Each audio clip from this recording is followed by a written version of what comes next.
last night as the Red Sox and Brewers get set to play two. The Game 1 starting lineup for the Milwaukee Brewers is brought to you by Taco Bell. Think outside the bun. Here's Milwaukee center fielder Mike Cameron. Welcome to Fox Saturday Baseball. I'm Mike Cameron, and this is our lineup. Batting first, Ricky Quick Weeks. Batting second, Mike Smooth Cameron. Batting third, Ryan Big Bank Bronze. Batting fourth, Prince the Big Man Fielder. Batting fifth, Corey C. Hizzle Hart. Batting sixth, JJ Pretty Boy Hardy. Batting seventh, Joe Dizzle Dillon Short Stroke. And batting eighth, Big Time Billy Hall, and the professional Jason Kendall batting ninth. And our pitcher for tonight, over today, is Jeff Super Campbell Soup Supon. Our thanks to Mike Cameron, who always has a smile on his face. We are just about set for the Budweiser opening pitch. Budweiser reached for the perfect balance of flavor and refreshment. Budweiser, the great American lager. The Brewers getting set to face for the first time 27-year-old right-hander Daisuke Matsuzaka. He has been terrific. A lot of people pointing at the number of walks, 30 in 48 innings. But look at the number of hits. He's given up only 28 hits in those 47 2/3. His 6 wins, tied for second in the American League, behind the Angels' Joe Saunders, who has 7. Daisuke 6-0 over his first 8 starts. Tim, today's game comparison is brought to you by Cars.com. Talked about it in the opening for the Brewers, trying to get their pitching and hitting to work in concert. They'll try to start that up today. And for the Red Sox, think about it. They played an afternoon game in Baltimore on Wednesday. It started at 3 o'clock. The game was over about 6 o'clock. So they've had almost 72 hours. And with the hitters as strong as they are at this time of the season, that's really too much time. So they could be vulnerable to off-speed pitches from Supon today. And starting now, Tim, the Red Sox will play 3 games in about 26 hours. Yeah, right. Right. A day-night doubleheader today. There were 3 day-night doubleheaders at Fenway last season, and then a 1:30 start tomorrow afternoon. So Daisuke Matsuzaka in his second major league season with a career record of 21-12. Getting set to face the top of the Brewers batting order, Ricky Weeks, Mike Cameron, and Ryan Braun. Weeks batting just 187 this season, and the first pitch for Matsuzaka missing away, ball 1. Mike Cameron, who brought us the Brewers batting order, is waiting on deck. The 1-0 pitch to Weeks. Weeks standing just inches away from Red Sox catcher Jason Varitek. They went to the same high school. Yeah. About a decade apart, however.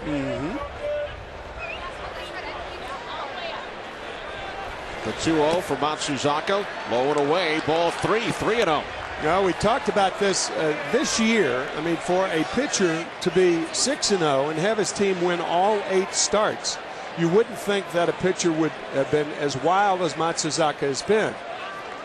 He's had 5-inning starts on 3 different occasions where he has walked 5, 6, and 8 during those 5 innings. But he's won all 3 games. Walked 8 Tigers 2 starts ago. The 3-0 in for a strike, 3-1. The walks are up. The strikeouts are down from this point a year ago. But Daisuke is 6-0. He is 5th in the league in strikeouts per 9 innings. 5th in earned run average. And Weeks draws a leadoff walk. Thing the Brewers have not had so far this season. Talk to the Brewers traveling party. They've really had a tough time getting their table setters on board with consistency. They're 1 and 2 hitters, batting only .211 this year. So a good start for the Brewers.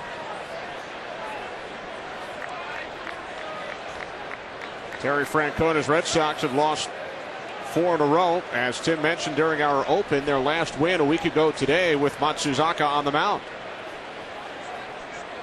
Weeks with 7 steals this year takes his lead off first.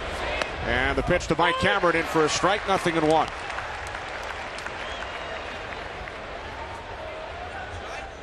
Cameron suspended for the first 25 games. Signed as a free agent during the offseason. Playing in his 15th game, and you see the numbers for the top 2 hitters in the Brewers lineup this season. Cameron behind, 0-2. And no set rules in calling a game, but generally speaking, it's better to throw a fastball after a breaking ball strike, because the breaking ball strike slows down the hitter's bat in his mind. And if you have a slow bat, it's tougher to catch up with the fastball. The 0-2 to Cameron. Daisuke missing high, 1-2. Brewers with a record of 20-21. Last year, after 41 games, they were 26-15. 5.5 games out of the National League Central. Brewers have lost their last 2 games to the Dodgers. The 1-2 to Cameron. Center fielder Ellsbury calling off J.D. Drew and makes the catch for out number 1. There was a fake break by Ricky Weeks right before, as that pitch was on its way. And a lot of time that confuses a right-handed hitter, because he can see that fake break. The fake break is designed to get the middle infielders to close. And a lot of times the hitter will go after a bad ball, even though in this particular instance, that was a strike on which Cameron flied out. So with 1 away, in steps a rich young man. Oh, yeah. Ryan Braun, last year's National League Rookie of the Year. Braun made his major league debut 51 weeks ago on May 25th, 2007. Earlier this week, signed a contract worth $45 million. That's over 8 years, and of course, when a young man like that signs that big a contract, the question arises, did he leave some money on the table? It's my opinion that he did. 0-2 on Braun. It's the largest contract in baseball history for a player with less than 1 year of major league service time. Ken Rosenthal is with us. Ken, you spoke with Ryan earlier. The Brewers are happy with the contract, and so is Ryan Braun. He is happy with the contract, Kenny, and keep in mind, there is no question he left money on the table, as all of these young players are doing when they sign these deals. The thing about it is, though, that he's guaranteed $45 million. He's set for life. Ricky Weeks tagged out, attempting to steal second. What a strike thrown by Jason Varitek. Good pitch to handle. Takes his time, right on the money to get Weeks. Only the second time that Ricky has been caught this year. Check the footwork of Jason Varitek. You know, catchers are like quarterbacks. They try to minimize the time that they hold the ball. And Varitek getting rid of that ball quickly, and a perfect throw to get Weeks. A 1-2 to Braun. So Braun may be set for life, but he strikes out to end the Brewers first. You're watching Fox Sports, home of the 2008 Major League Baseball All-Star Game.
Jim Rice. Batting first, your center fielder, Jacoby Ellsbury.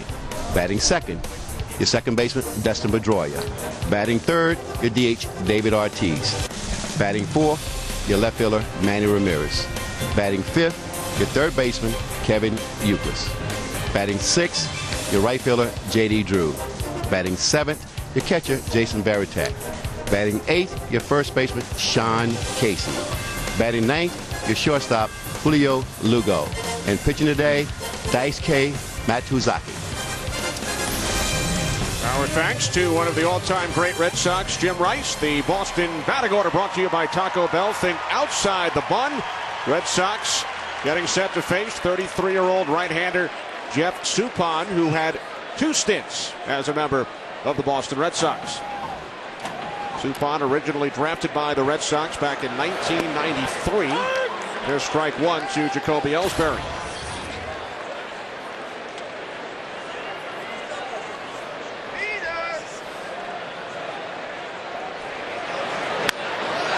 On the ground to the right side, foul, 0-2 on Ellsbury. Dustin Pedroia waiting on deck. Suppan, like Matsuzaka, scheduled to start last night's game, which was rained out.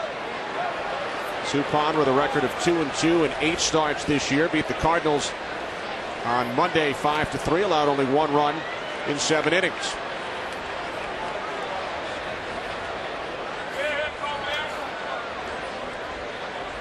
Jacoby Ellsbury, excuse me, Tim. That's all right, Kenny. It's bad to do that for a pitcher because he nods twice. He says, yes, I want the fastball. And then he shakes his head, no, not there.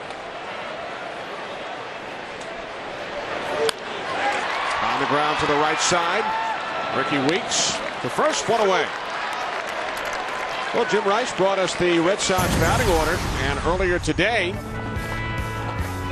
a field was dedicated in his name here in Boston. Jim Rice Field, known to the local community as Little Fenway, on the corner of Washington Street and Shawmut Avenue. That's a very nice thing for a guy that not only I, but a lot of people think should be in the Hall of Fame.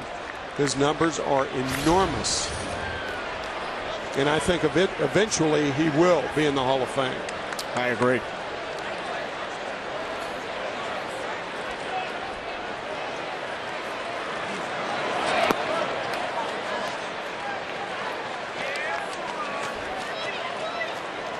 One ball, 1 strike count on Dustin Pedroia with 1 out. Bottom of the first inning from Fenway Park. Obviously, with the 355 start, a lot tougher to hit with those shadows encroaching, particularly the older ballparks like Fenway Park, national treasure here in Boston.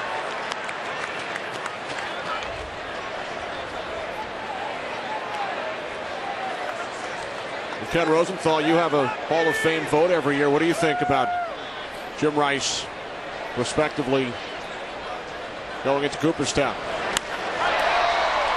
Center field, Mike Cameron, 2 away. Kenny, I vote yes, but I didn't always. And my initial reservation was that he wasn't enough of an all-around player. But then I started looking at that 10-year window of dominance, and it's really difficult to ignore. During his era, he was one of the most feared hitters in the game. That, to me, is what makes him a Hall of Famer. You know, Ken, it's interesting when you talk about all-around player. Jim Rice was as much of an all-around player as Ted Williams was. How many people talk about Ted Williams' defense or base running? Jim Rice was actually a better left fielder and a better base runner than Ted Williams. You're absolutely right, Tim. And there are other examples as well of players whose all-around game wasn't perhaps what you would want it to be. Right. Here's David Ortiz, and he takes ball 1. Manny Ramirez on deck. Now, according to Manny, Manny, is the best left fielder in Red Sox history. I'll tell you, he was the most enthusiastic 72 hours ago, I'll tell you that. But he's not the best left fielder in Red Sox history. Manny can say that, but I'll guarantee you that's not true. Not even close to Carl Yastrzemski, who played that wall like no other. You saw the banner signifying Manny's 498 career home runs. Count now 3-0 on Ortiz.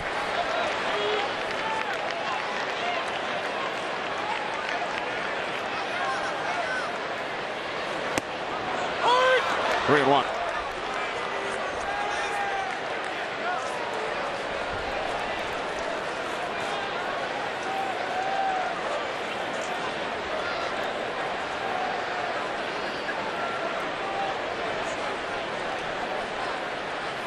The 3-1 from Suppan. Missing inside. Ortiz draws a 2-out walk. Well, Tim, you mentioned the play on Wednesday at Camden Yards in Baltimore, and the ball hit by Kevin Millar. Manny makes the catch, high fives a Red Sox fan, and then doubles up Aubrey Huff.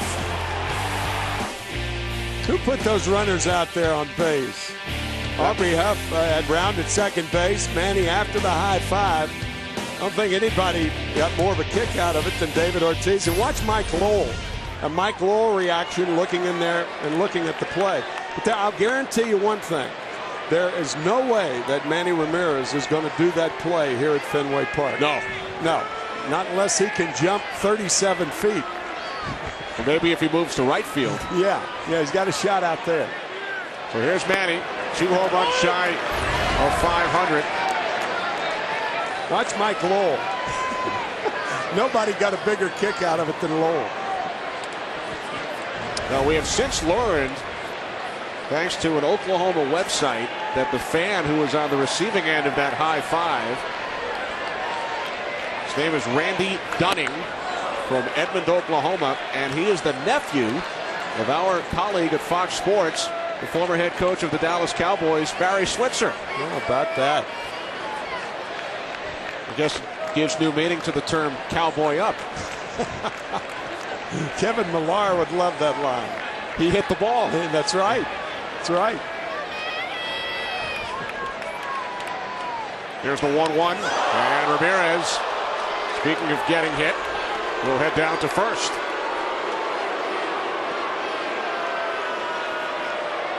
Terry Francona coming out to check with Manny Ramirez. You know, from a catching and a pitching standpoint, you're facing guys for the first time in interleague play. First time this year. That ball, it looked like hit Manny on the left heel of his hand.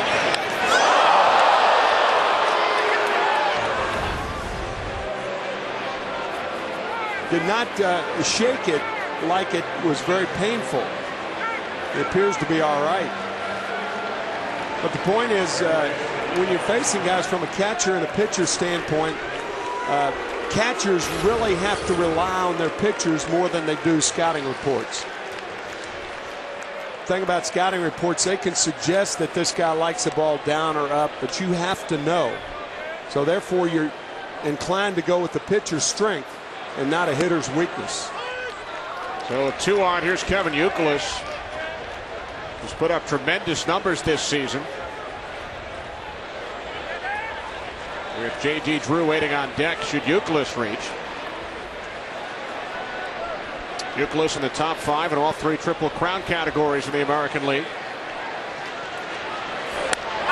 And a base hit into right field.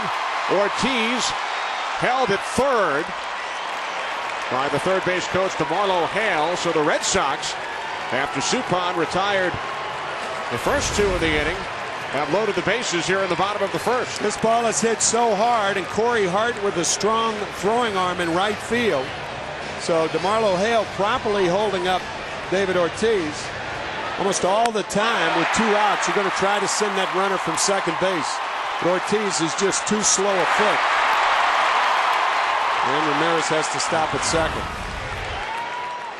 So Ortiz on third, Ramirez on at second, and Youkilis over at first.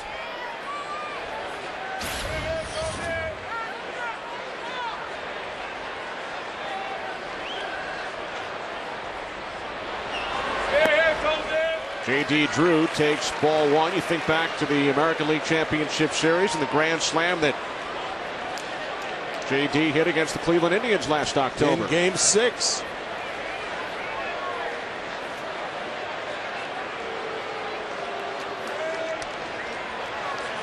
1-0 from Suppan. 2 balls, no strikes.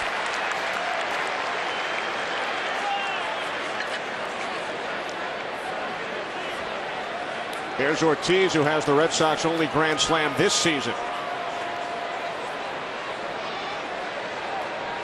Bases loaded, bottom of the first inning from Fenway. The 2-0 to Drew. Suppan missing low and inside. Now 3-0.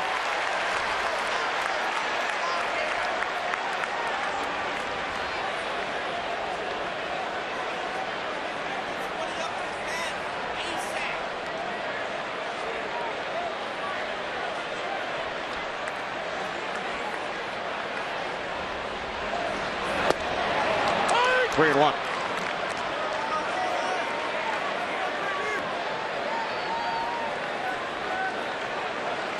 Bases loaded. Drew at the plate. Suppan retired Ellsbury and Pedroia. Ortiz walked. Suppan hit Ramirez with a pitch. Youkilis single to right. Good hitting situation right here for J.D. Drew. The 3-1, and he fouls it back. So the count is now full.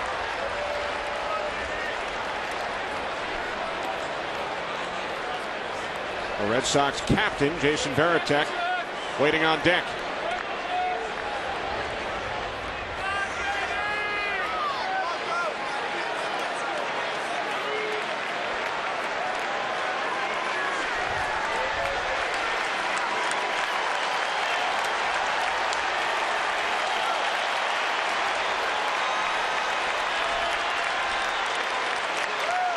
Payoff pitch from Suppan.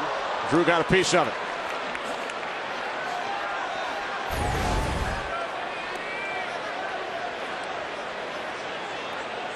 Drew got a good pitch to hit, a fastball up in the strike zone, and just missed it.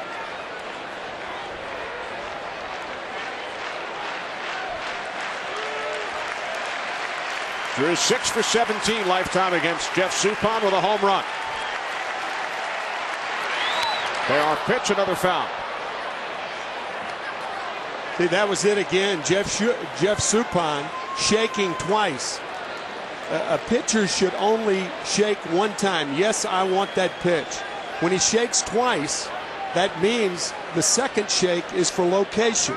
And the only pitch you locate is the fastball. So if you're a hitter, you got to think fastball.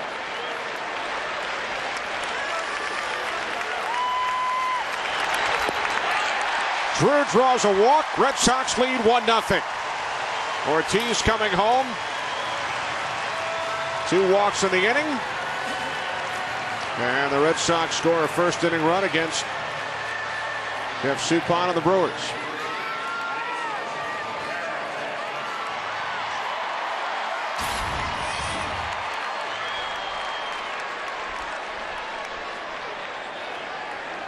Bases remain loaded for Varitek.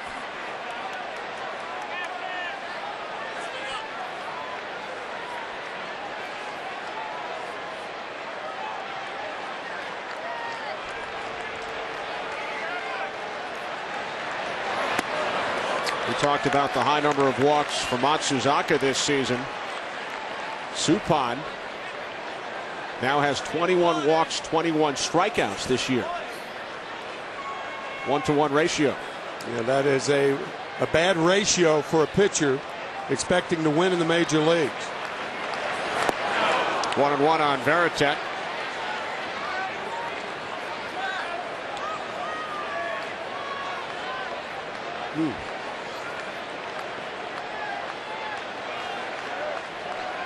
Mike Maddox, Brewers pitching coach.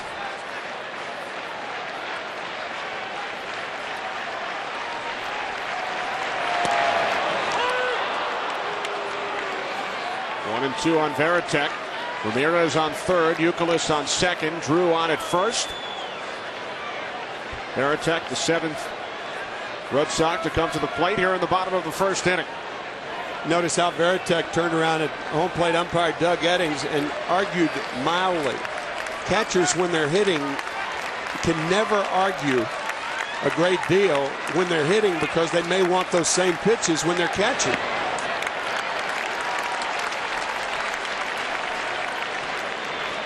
You know from experience. Yeah, catchers can't argue like other position players can.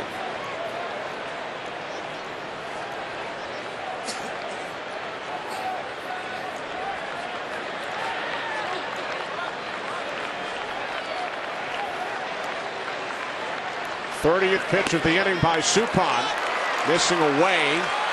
Another full count.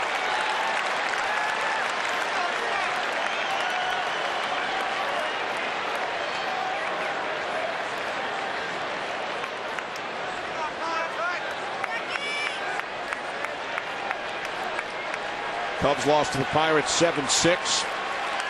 2 more home runs for Alfonso Soriano. He's hit 7 in his last 6 games. My goodness. Payoff pitch, broken bat, pop up to the left side. But the Red Sox score 1 in the inning. They strand 3. 1-0 Boston after 1.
Ball is sponsored by Taco Bell. Think outside the bun. By Cars.com, where confidence comes standard. And by Gillette Fusion Power Phenom. Fusion Power, the world's most comfortable shave. Kenny Albert, Jim McCarver, Ken Rosenthal back in Boston. We head to the 2nd inning. Red Sox lead by a 1-0 score as Prince Fielder steps in here at Fenway Park for the first time against Daisuke Matsuzaka and takes a called strike, 0-1.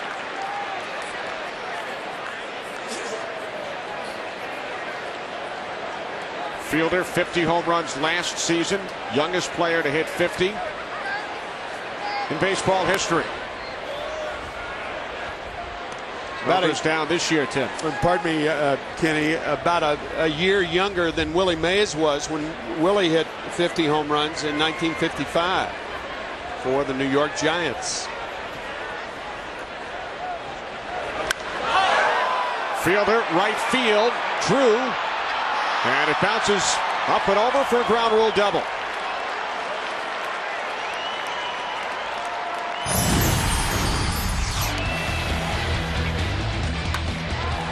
Look at Fielder's numbers last season when he led the National League. Finished 3rd in MVP voting. Numbers through May 16th last season and here in 2008. No elevation on this one. He did get it over the head of J.D. Drew, but it bounces over the fence for a ground rule double. First hit of the game for the Brewers as Corey Hart squares to bunt. It's an odd play from your number 5 hitter after your cleanup hitter has just doubled. Corey Hart, a fast runner. And I know had he gotten it down, it surprises the Boston infield, but you got a guy out there with RBI possibility. Your number 5 guy's got to pick him up, not move him over. J.J. Hardy waiting on deck.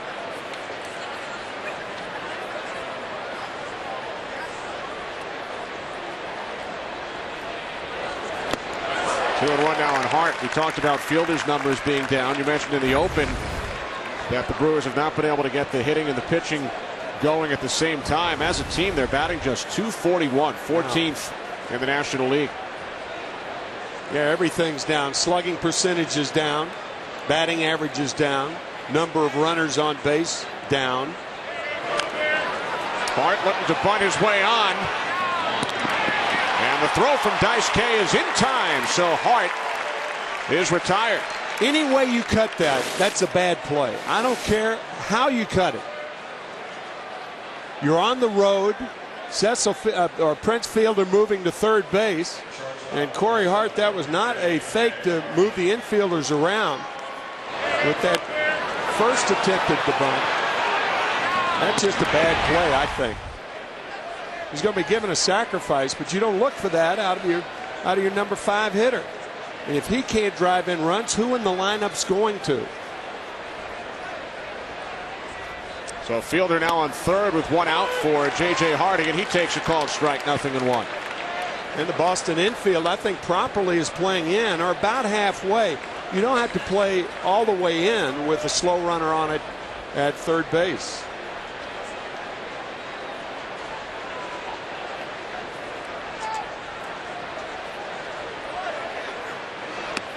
One and one on Hardy. His numbers also way down from this time a year ago. On this date last year, he had 13 home runs, 39 runs batted in.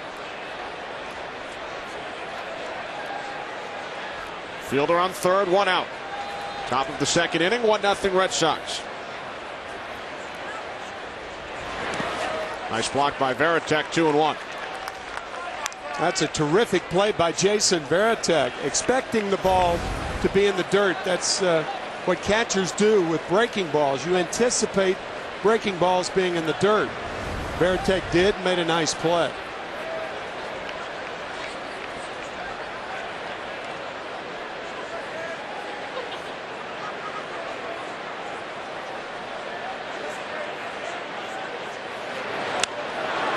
Hardy gets the bat on it.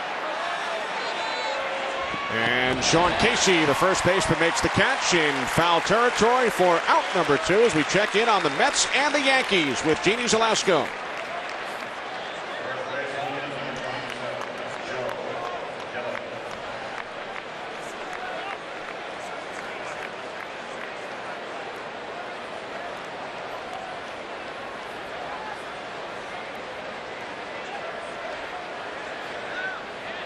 So a big victory for the New York Mets. Mets and Yankees rained out last night as well, as were the Red Sox and the Brewers. Here's Joe Dillon with 2 away. And Dillon did not go around, says the first base umpire Kevin Causey. Dillon playing first base today. His second start at first this season. He was recalled from AAA Nashville 2 weeks ago. 5 for 20 at the plate this season. Center field, Ellsbury. So Hart sacrificed, and Fielder is stranded on third.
Sponsored by Budweiser. Reach for the perfect balance of flavor and refreshment. Budweiser, the great American lager.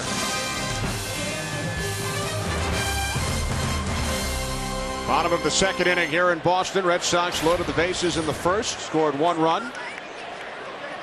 Jeff Suppan walked Ortiz, walked Drew, also hit Manny Ramirez. So now the number 8 hitter, Sean Casey, leading off for the Red Sox here in the second and takes strike 1. Casey activated on Monday from the disabled list. He was out with a right hip strain. Batting .345 in 19 games this season.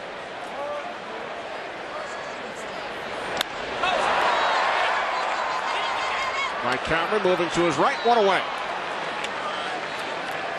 Well, Fox Sports has established Fox Sports Supports, a long-term charitable initiative devoted to raising awareness and financial assistance for health-related charities.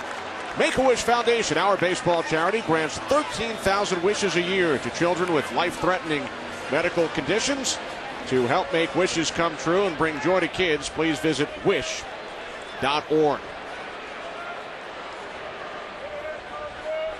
1 away as Julio Lugo steps in. Lugo playing for the first time in 6 games, involved in a collision in Minnesota last weekend. Suffered a concussion, missed 5 consecutive games. Sends a bloop into right center, and it drops in front of the charging Mike Cameron for the Red Sox second base hit of the game.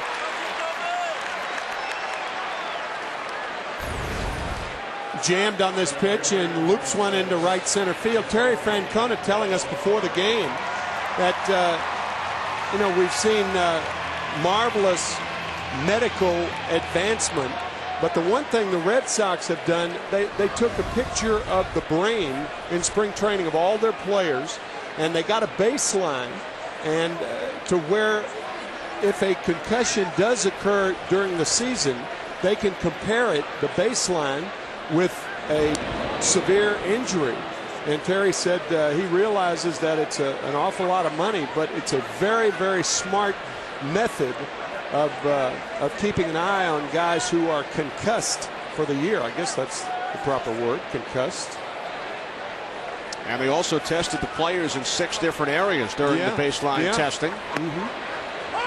Strike 1 to Jacoby Ellsbury, and then when a player suffers a head injury, they test them again and then match up the results. And Lugo earlier this week was not ready. His results did not match those taken during the baseline testing during spring training. Yeah, it's fascinating. I had never heard of anything like that. It's evidently a relatively new procedure or series of procedures.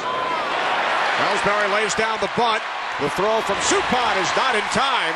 Red Sox have runners on first and second. I know what you folks may be thinking watching this. What's the difference between this bunt by Ellsbury and the bunt by Corey Hart in the top of the second inning? Well, Ellsbury clearly is bunting for a base hit. Now, Hart was bunting for a base hit, but Hart's your number 5 place hitter, not your leadoff hitter. So it's proper for leadoff hitters and guys who set tables to bunt for the big guys to get them over. It's not okay to bunt if you're Corey Hart when you're one of the big guys. And for the place setter, Jacoby Ellsbury, it's his 9th infield hit of the season. Yeah. That's his game. Here it is again. This is Corey Hart with Prince Fielder on at second base and nobody out. Now it's rule of sacrifice, but to credit Corey, he was trying to bunt for a base hit, but he's not the guy in the order that you want to see bunting for that base hit because of the guys who trail him and because of his place in the order. And the other difference in the 2 plays, Hart with his bunt out towards the pitcher's mound made it easy for Matsuzaka, while Ellsbury laid down his bunt towards the third base line. Right. Pitch to Pedroia, missing low and away. 1-1. Lugo on second, Ellsbury over at first. 1 out. Bottom of the second inning in Boston.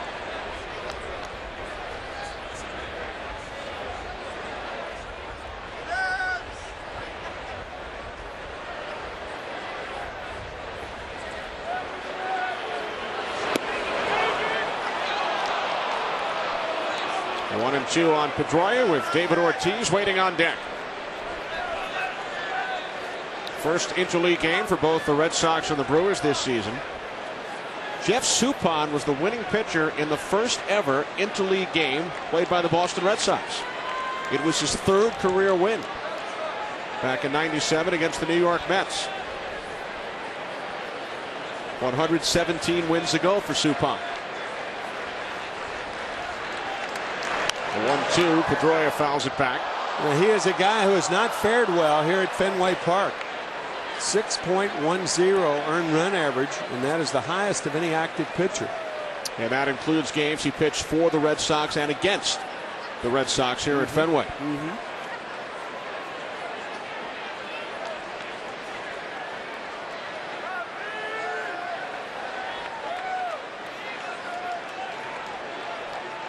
1 ball, 2 strike count with 1 out. Pedroia, right field. Hart shielding the sun, had trouble with it, makes the catch as the runners head back. Well, I talked about the hitters having problems with the shadows, and right field at Fenway Park is famous for very difficult sun sky. I guess the best example was in the 163rd game of the year in 1978. The play made by Lou Piniella. If Lou Piniella doesn't make that play in right field, the Yankees probably don't go to the World Series. The Red Sox might have.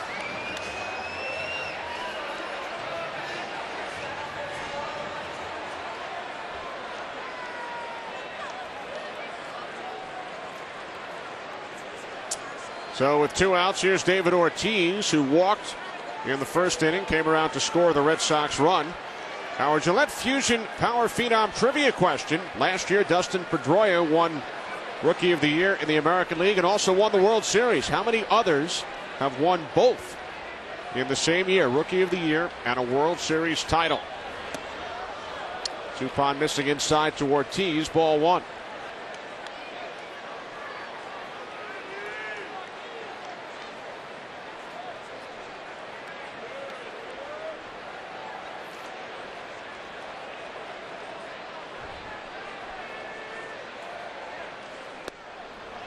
One and one on Ortiz.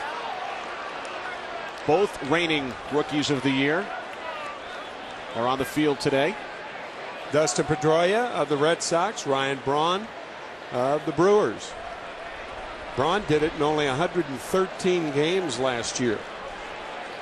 And I guess you could say Pedroia did it too in 113 games because he had a horrible first month and a half of the season.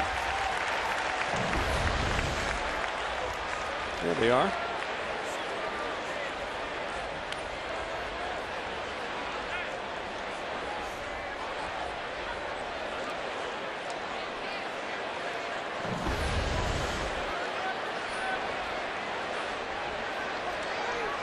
You put one of those dents in the Green Monster, Tim? Back in the mid-70s? I don't remember, but probably not. I'll tell you, I wonder if there was a baseline taken of the Green Monster 100 and, when in 1912. I highly doubt it. Yeah, probably not, huh? The baseline, and then compare that baseline with the dents that are in it now. You played here for parts of 2 seasons. Yes. No dents? Yep, no dents. No dents. One dent hit it over the Green Monster. We know that. Yeah, that's right. That was a big dent in 1968. Big as in Bucky dent. Or 1978, I beg your pardon. Ortiz awaiting the 2-2 from Suppan. Bounce foul to the right side. Well, on this date, Tim, in 1912, Fenway was officially dedicated. It was not the first game, but Fenway was officially dedicated that day. On this date in 1970, career hit number 3,000 for Henry Aaron. And on this date in 79, a game you remember very well, Phillies beat the Cubs 23-22 in 10 innings. Unbelievable. What a game.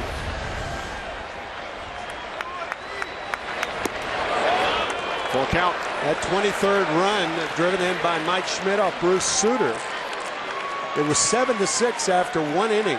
The starting pitcher for the Phillies homered in the top of the first. The relief pitcher for the Cubs tripled in the bottom of the first. How many times do opposing pitchers hit a home run and a triple in the same inning of any game? How many times does a relief pitcher bat in the first inning? Right. Suppan steps off. Fair to say, and it was, the wind was blowing out that day at Wrigley Field. 11 home runs in the game. You were 0 for 1 as a pinch hitter. Yes, I was. Did not factor in the scoring. Ortiz. Up and over the Green Monster. Home run number 8. David Ortiz, a 3-run shot. Red Sox lead 4-0.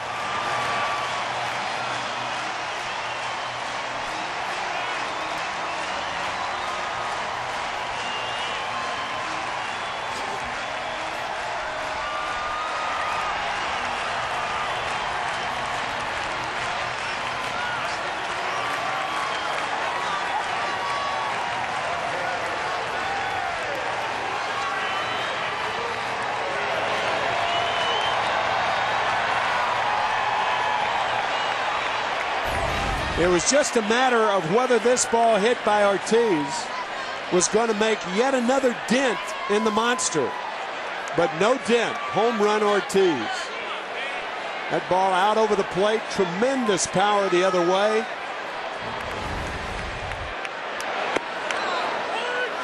Strike one to Manny Ramirez, who was hit by a Suppan pitch his first time up. Red Sox have scored all 4 of their runs with 2 outs.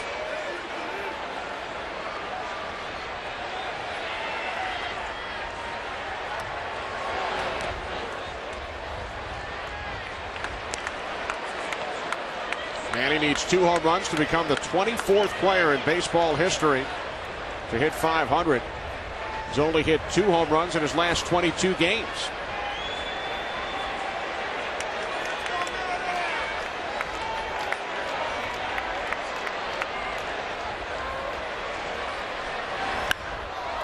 Red Sox opening up a 7-game homestand today, Tim, and the fans here in Boston certainly hope that they will witness the first ever 500th home run hit in Fenway Park. Your meticulous research deserves credit too, Kenny, because as you pointed out to me before the game, a 499th and 500th home run have never been hit in the same game. That's right.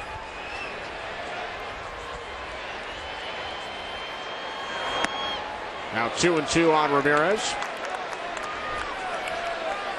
2 players have hit their 500th home runs in Red Sox uniforms, both on the road. Jimmy Fox did it in 1940 in Philadelphia, and Ted Williams in 1960 in Cleveland.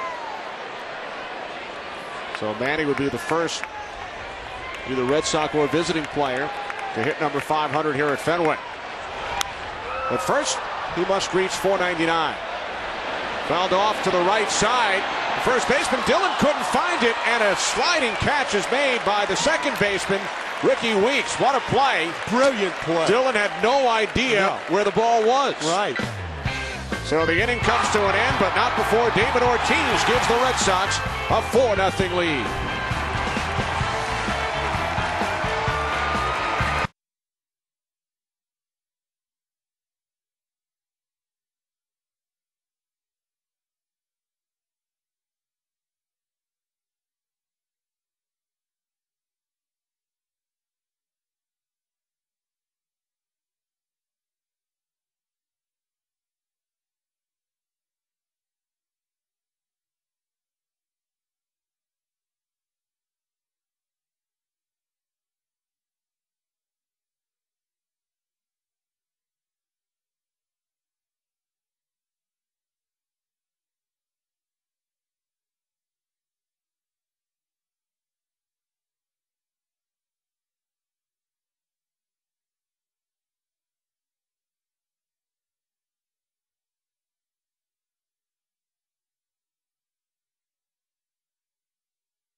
Bill Hall leads off the third inning for the Brewers with a base hit into center field.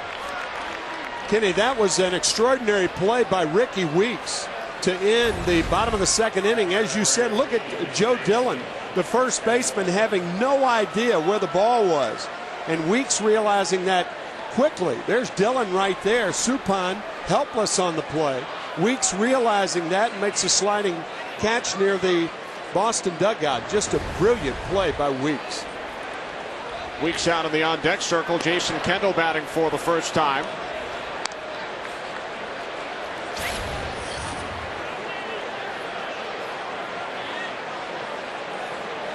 Kendall, the 13-year major leaguer in his first season with the Brewers. Takes inside from Matsuzaka, 2-0.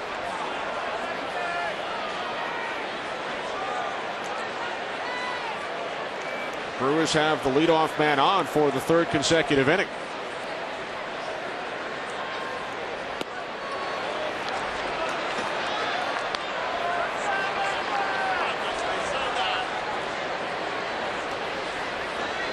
Burger King hot zone for Kendall.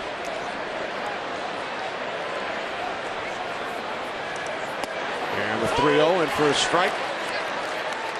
3-1. Kendall batting .283 overall. He's driven in 12 runs.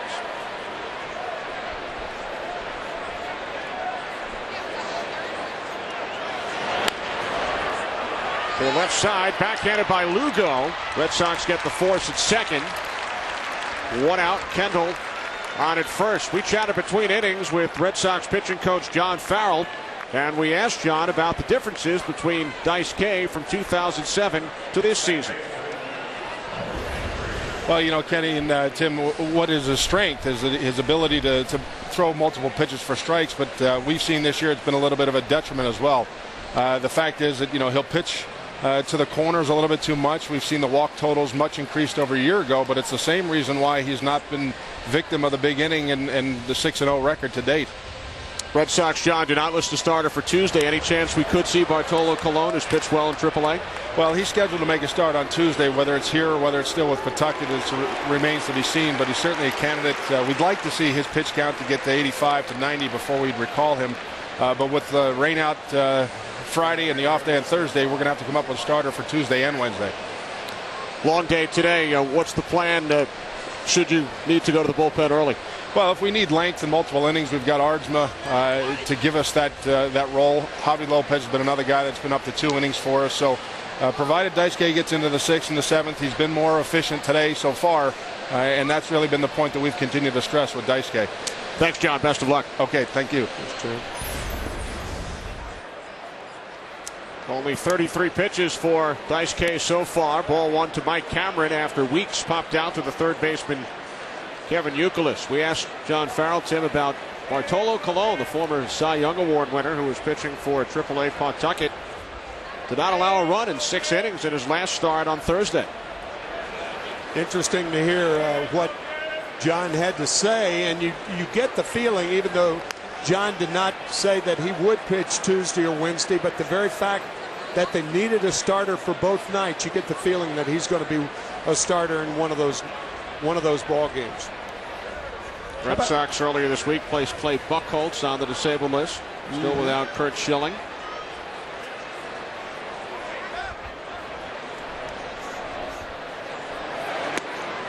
Two and one on Cameron. There are a lot of major league pitching coaches who have a handle on their pitching staffs. That's obviously their jobs, but there are few that are as consummately professional about their job as John Farrell. A man you get the feeling that could be a general manager someday, or a manager. He's done a terrific job with the staff here in Boston. Good slider from Matsuzaka. You know, the very explanation of saying that Matsuzaka hitting the corners has been both his friend and his enemy this year. Trying to be too fine, and yet when he needs to be fine, he is. Right there. Second strikeout for Daisuke. Middle of the third in Boston. 4-0 Red Sox.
America is the official charity of Major League Baseball, reaching more than 4 million kids worldwide. Together, they create a positive place for kids.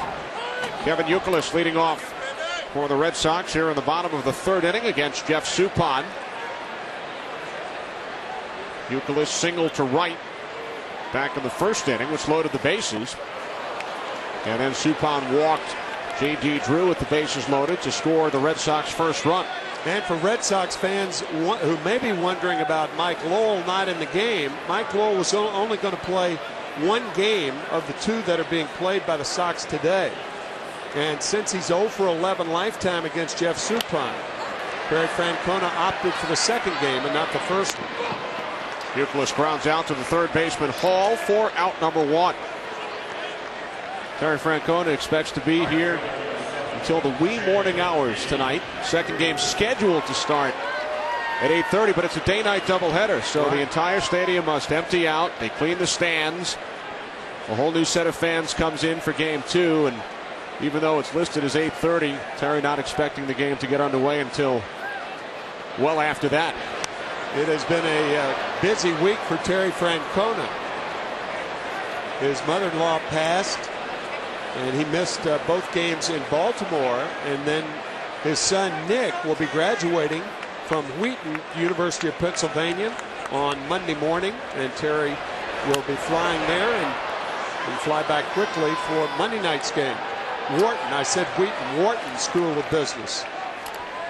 J.D. Drew flies out to Ryan Braun as we check in with Jeannie Zalasko in Los Angeles. Jeannie.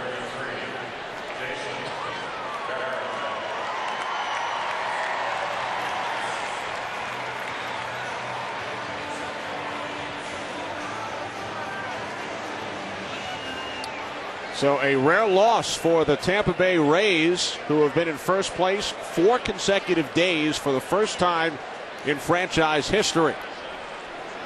Here's Varitek with 2 outs. And we send our condolences to the entire Francona family following the passing of his mother-in-law, as you mentioned, Marianne Lang.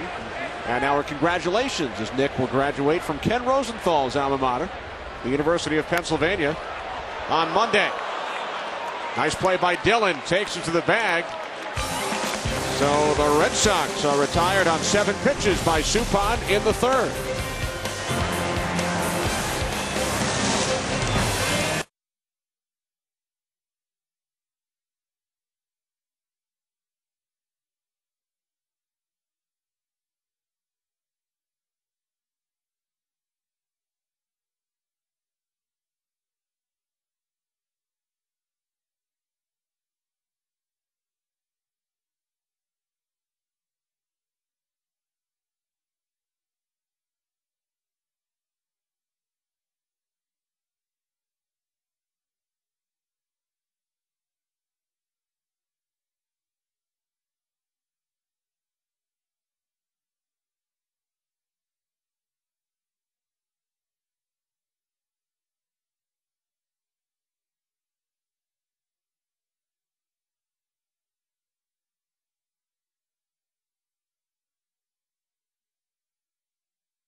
Four 0, and we are pleased to welcome in Mr. Baseball and Tim McCarver's former roommate, Bob Uecker. Kenny, how you doing? Talk about a guy who's had it his way for so many years. Hi, how buddy. you doing? I'm doing really good, really good. Thank Sure you, are. thank you, thank you. Brian Braun leading off against Daisuke during the 4th. Bob, Tim was wondering before the game about your choice of swimwear. Yeah, you know what? I'm looking for a signature piece of apparel, and that was just a little bit of a lead-in. If I'd have turned around, I had nothing on. And we are referring to, as the count goes to 1-1 on Braun, the photo in this week's edition of Sports Illustrated. Yeah, there it is. I left 2 under each of your door. I didn't know if you guys got them or not, but apparently you did. Yeah, I don't know where that photographer was. He had to be in the bushes someplace. Well, I never saw the guy. Right? The paparazzi? I guess it was a paparazzi, yeah. And you were taking When I saw him, I popped him. You were taking in a ping pong match down in Florida Yes. between a couple of Brewers players? Exactly, yeah. Corey Hart and J.J. Hardy had a spring training ping pong deal going, and they picked it up down in Florida. It was just a little get-together is what it was. The other guys were out at the ballpark playing. Now, 3-1 on You Braun. had your Speedos on, right? Yeah, well, they're not Funny. really Speedos. I just had them pulled up chest high. They're a little uncomfortable that way. If you wear them right, they're okay. Well, you know, recently, Jason Giambi of the Yankees was in the New York Post today that he's wearing a lucky thong. Nice. Underneath, have you thought about that? Did you think about that during your playing career? You know what? I wore thongs my first year in Boise, Idaho, with spikes, and they were really hard to run with. So I went back to a conventional baseball shoe. Thongs to me are uncomfortable. No, the other thongs. I know. Yeah. The other thong was, I tried wearing a protective cup in that thong. Don't work. Keep slipping out. Here's the payoff pitch to Braun. Center field, Jacoby Ellsbury. One away. Why does Kenny keep talking about the game? Well, what I want to know, the big question, Bob, what was Tim like as a roommate? Oh, man, we had a lot of fun. I tell you what, Timmy, I tell stories about Tim McCarver to this day. We had a great time. We were over in the press room just a couple of minutes ago. Great ball club, too, right? 1964. I'll tell you what, that was the trade of my life, going from the Braves to the Cardinals in 1964 and then winding up a World Series champion that year. That was thanks to guys like you and Dick Roque, Bill White, Kenny Boyer, the late Kenny Boyer. That was a great club. Great ball club. I remember the final couple of weeks when the Cardinals asked me to do them a favor in an area where they thought I could really help because I wasn't playing that much. And I wanted to do everything I could. And they asked me to take an injection of hepatitis, which I did. That allowed them to bring another player up to really make a run at it.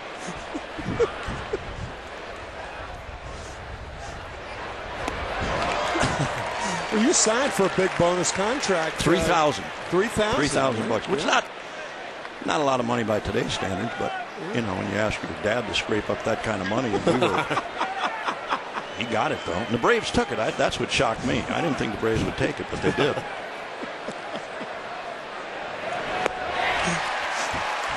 Fielder down on strikes. You follow the Brewers day in, day out, your 53rd season in baseball. Why is the club struggling at the plate this year? You know what? I don't know if it's really a struggle so much, Kenny. I mean, it's only the month of May, so I mean it's really nothing to worry about yet. But they've been coming around a little bit lately. J.J. Hardy got off to a little bit of a slow start. This guy's a good-looking hitter, a good player. Corey Hart. Prince Fielder's numbers are down a little bit, and I think for a guy who led the National League in hitting last year, in hitting home runs, I should say, you got the Rookie of the Year and then the National League's best home run hitter. And when they're not hitting them, I mean, I think they press a little bit. And I think the number one thing that I think is happening is they're being pitched a lot differently. Which is what happens, right? Exactly, Bob? Tim. You know that. Sure. I mean, some guy hits 50 home runs against you, and you're not going to pitch him the same way you did a year ago. And the same holds true for Ryan Braun. Ryan Braun's a hitter. I mean, he's really a good hitter. He's one of the best that I've seen. Hart grounds out to the shortstop, Lugo. Can you stick around for the bottom half? Oh, yeah. I don't have another job. The other guy took over there. It's just part-time job for me.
Boston Red Sox leading the Brewers 4-0. Kenny Albert, Tim McCarver, and Bob Uecker, voice of the Milwaukee Brewers, joining us in the booth as Sean Casey takes ball one. Now, Bob, this is a city that you haven't come to since '97, yeah, I guess, since the Brewers moved out of the American League. Right. Yeah, it was. I think the last series we played here too, Kenny. They knocked us out of the pennant race. They swept 3 games from us, and that was it in '97. But it's always been one of my favorite cities and one of my favorite ballparks. A beautiful ballpark, man. It's unbelievable.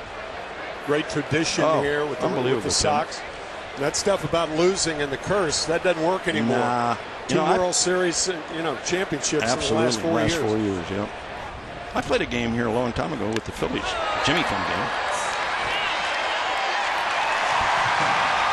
Sean Casey, extra bases. He's in at second with a stand-up double. Yeah, that was a game tradition. I don't know if they do that anymore with Jimmy Fund game. I know the Jimmy Fund is still very active here, but yeah, we played the Red Sox in a Jimmy Fund game here in 1966 or 67, I think. It was a great old ballpark, beautiful town too. I love it here. Hard to beat these guys in this play. Well, they're a good club. They are they're a good club. Tough outfit. They really are. Good pitching, flexible position players, speed with Pedroia and Lugo. The guy in center field hasn't been thrown out yet. No. Good player. 24 straight stolen bases for Ellsbury. I'd like to take a crack at him. That's an out. Yes. That's a good call by Doug Eddings. Lugo's saying he's still in the box, but that ball was fair. And when the ball hits the batter or the runner, the batter who becomes the runner, when it's a fair ball, he's out. Yep, good call. Take another look at it as Lugo laid down the bunt. See, that ball clearly is fair, and as Lugo goes to first base, it hits him in fair territory. So Doug Eddings made the right call. Terry Francona chatting about it with the home plate umpire. What do you remember about Terry from his days as a Milwaukee Brewer? I remember playing with his dad, Tito. Tito Francona was a teammate of mine, and Terry was one of our players in Milwaukee. And the one thing I remember about Terry Francona in a game in Milwaukee, he got thrown out before the game started. Kenny Kaiser threw him out of the game before it even started. He never got in that bat. He walked up. It was a play from the day before, I think, and he walked up to home plate, and he never got in that bat. Kenny Kaiser sent him right back to the dugout. We talk to Terry about that all the time. Oh, he's a great guy. I love him. Oh, he's a great guy. He and really his dad. is. His dad could hit, too. Oh, I'm telling you. Yep. Led the league over with Cleveland. For a season. Here's Jacoby Ellsbury with 1 out. Casey takes his lead off second. And we were talking with Terry before the game about his dad, Tito, and one of the reasons that Terry selected Jim Leland as one of his coaches for the All-Star game this year is because of how Jim Leland has always treated his dad, who still lives in Pittsburgh. Yeah. Tito Francona was another one of those guys who was, hard-nosed, good first baseman, outfielder, and could hit. He could really hit. When you look back at a career and think about all the players, teammates that you had with different clubs. For me, it was the Phillies and the Cardinals and the Braves. But I mean, you run into some characters and guys who were really outstanding players. You don't really realize how good they were until you get past the playing stages.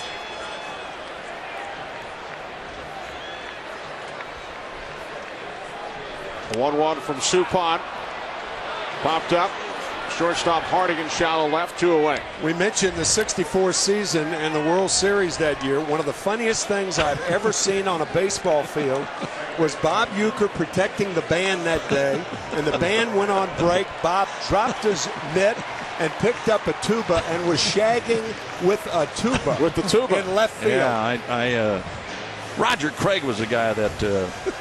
He's the guy that told me to do that. Instigated all I did. Yeah, they had 3 Dixieland bands playing pregame during batting practice, and one band took a break, and Roger said, "You put that thing on and see if you can catch a couple fly balls." So I did, and I didn't catch them all. All weren't clean catches. A couple of them hit the rim and dented the rim, and one got in there. Never played again. The guy never blew it again. And then there was damage to the tuba. Yeah. Cost me $260 when Cardinals took that out of my check, and I was only making like $460 anyway. And Tim told me earlier when you guys roomed together, yeah, $12 a day. Yeah, that's what we had. Yep, Bel Air East, St. Louis. That's right, Bel Air East. Yeah, most of the guys stayed inside. I had a nice outside place. But I remember that tuba player. The thing that made me laugh, he almost asphyxiated himself trying to blow that thing after that ball got jammed in there. Did you try to use the tuba behind the plate as a catcher's mitt?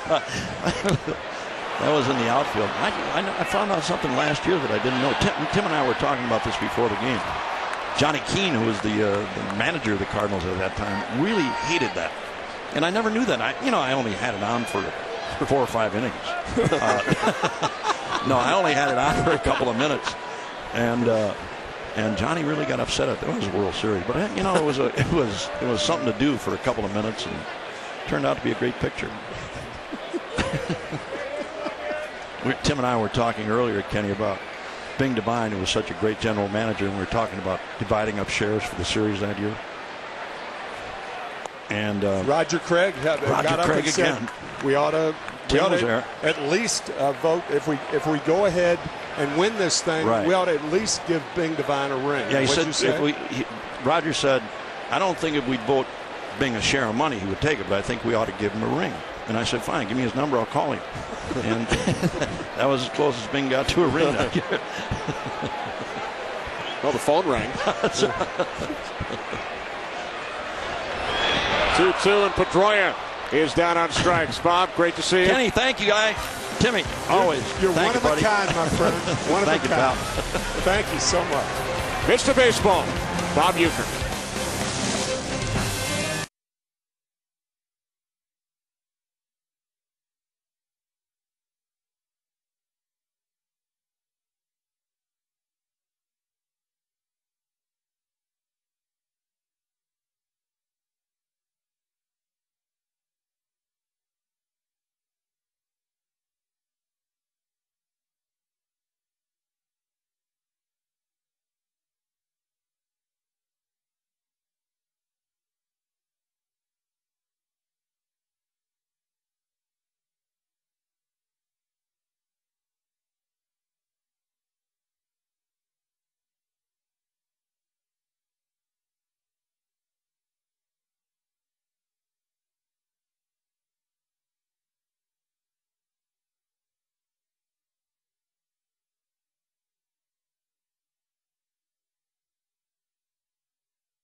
Productivity game summary. David Ortiz, a 3-run shot in the second. Daisuke Matsuzaka has allowed only 2 hits through 4. And Manny Ramirez has been to the plate twice. He has 498 career home runs. Strike 1 to J.J. Hardy, who fouled out for the first baseman Casey his first time up. Hardy, Dillon, and Hall for the Brewers here in the 5th. Red Sox leading 4-0.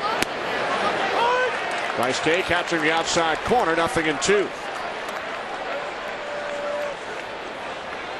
So do you ever think you would be talking about thongs with Bob Uecker on a national telecast? No, I didn't. No, I still can't believe we were doing that. And we're still on the air. Hardy down on strikes. Home plate umpire Doug Eddings wearing a microphone for us today. And moments ago he discussed the play in the bottom of the 4th inning after Julio Lugo was ruled out.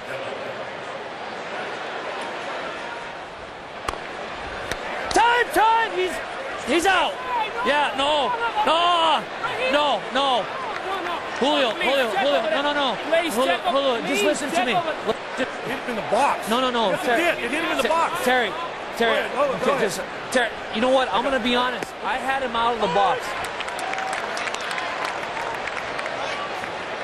So Doug Eddings felt that Lugo was out of the batter's box. He was on his way to first base. Yep. And the ball was a fair ball.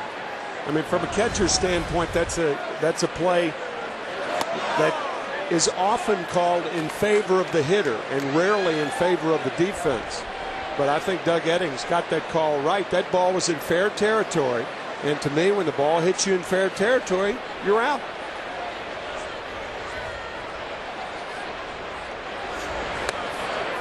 Beautiful curve, 1-2 on Dillon. Now, you mentioned earlier Terry's son Nick, former Red Sox draft pick, will graduate Monday from the University of Pennsylvania. Our Ken Rosenthal will be on a college campus Monday as well. Here's the 1-2 from Daisuke, and Dillon flies out to Drew and right. Ken Rosenthal on Monday will throw out the first pitch at Long Beach State. Is that right, Ken? Kenny, I guess they're scraping the bottom of the barrel here, but I will do my best to reach home plate. Wasn't a great little leaguer, which is why I'm where I am today. Have you been working on your throw? I was working out with my 12-year-old daughter Sarah this week, and she thought I was ill-prepared for this. So what do you think, Tim? Any pointers for Ken? Stay on top. Stay on top, and if you can't get it there, roll it there. As Bob Uecker once said about catching the knuckleball. Best way to catch it is to wait till it stops rolling and pick it up.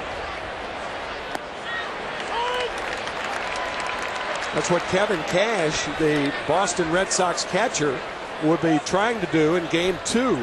That will begin sometime after this game is over this evening. As Tim Wakefield will start for the Red Sox against Dave Bush. Wakefield originally scheduled to start this afternoon's game, but everything pushed back due to the rainout here in Boston last night.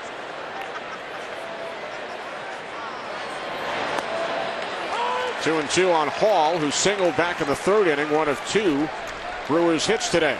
Jason Kendall on deck. Top of the 5th inning in Boston, 4-0 Red Sox as they look to end a 4-game losing streak. Brewers have lost 2 in a row.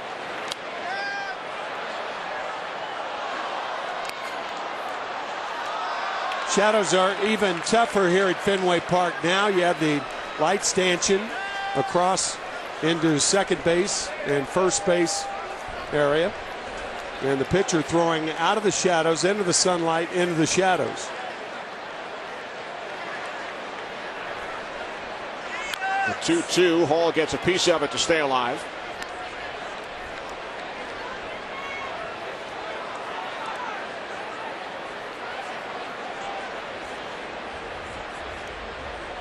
Matsuzaka has allowed only 3 base runners in the game. He has retired the last 8 Brewers.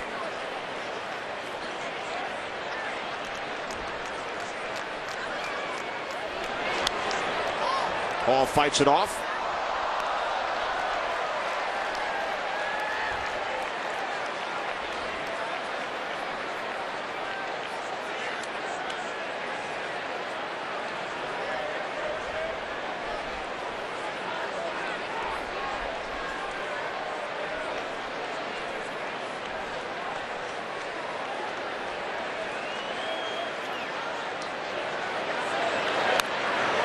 Another foul.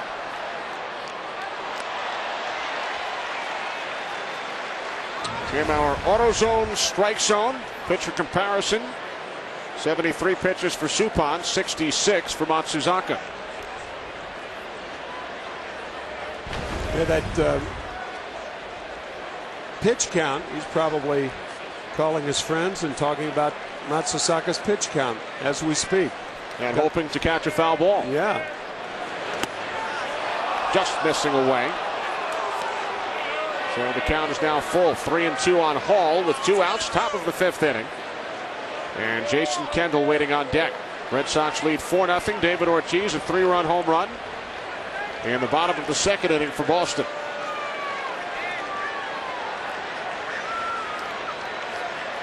Tenth pitch of this at bat. And Hall with a base hit into left field. So after fouling off 3 in a row, Bill Hall has his 2nd hit of the day. Well, next week on Fox Saturday Baseball, some of you will see the Diamondbacks and the Braves, Mets and the Rockies, or the Angels and the White Sox. The Fox Saturday Baseball game of the week. Next Saturday, 3:30 Eastern, 2:30 Central in high def only on Fox. Atlanta Braves with the best record at home in baseball, 15-4. One more home win than the Red Sox. Yeah. Red Sox are 14-5 here at Fenway, just 10-14 on the road.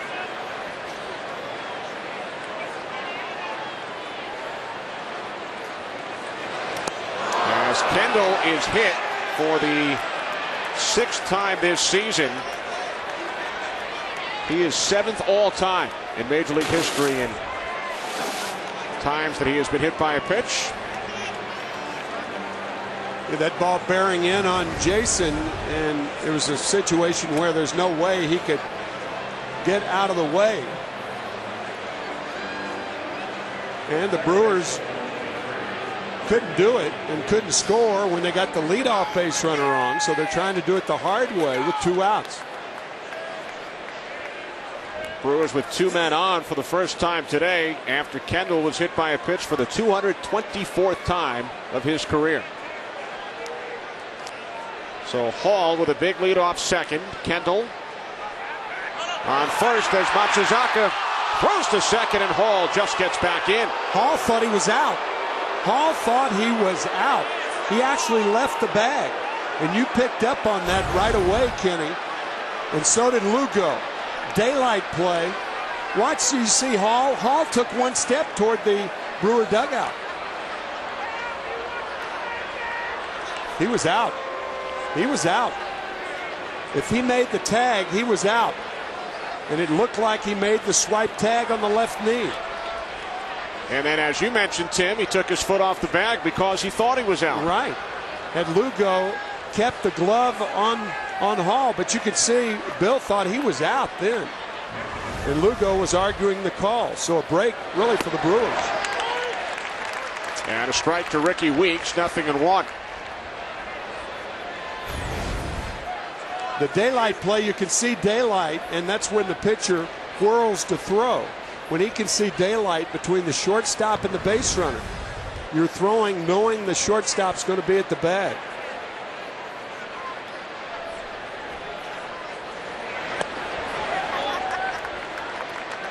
So a fortunate break for the Brewers as the crew chief, Dana DeMuth, ruled that Hall got back in safely. Hall and Kendall, the base runners, 2 outs. Top of the 5th inning. Ricky Weeks walked in the first. He was caught attempting to steal second, and then popped out in the 3rd inning. 1-1 fouled back. Now 1-2. The Burger King hot zone for Ricky Weeks. Likes it down the middle.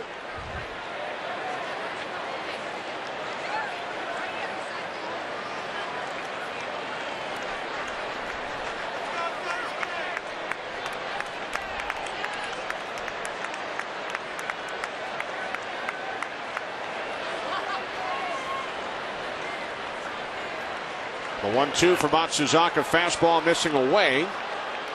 2 balls, 2 strikes.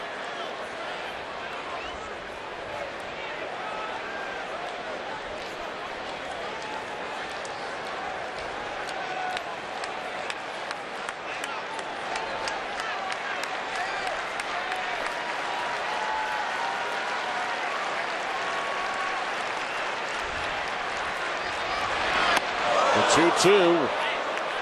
Way inside when the count is full. Boy, how did that miss Ricky Weeks?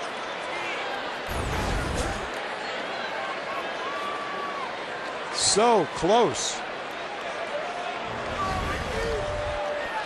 He led the league 2 years ago. He was hit 19 times by pitches.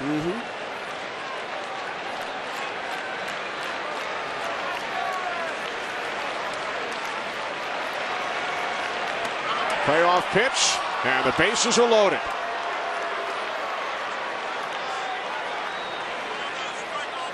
Well, we think back to that play at second.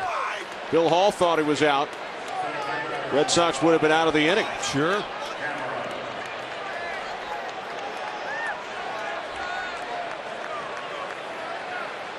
So with 2 out, nobody on, a base hit, a hit batsman, and now a walk. And Mike Cameron, the potential tying run. Cameron 0 for 2 today, just 4 for his last 36. With the bases loaded, first pitch, he fouls it back, 0-1. This similar to what happened in the bottom of the first inning when Suppan retired the first 2 Red Sox. He walked 2, hit a batter, 1 base hit, and the Red Sox scored a run. Right.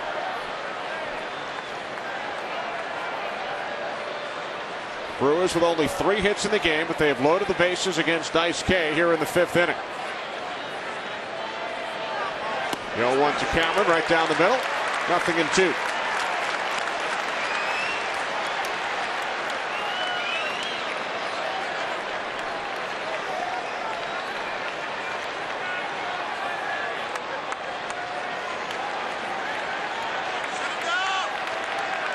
Bases loaded, 2 outs.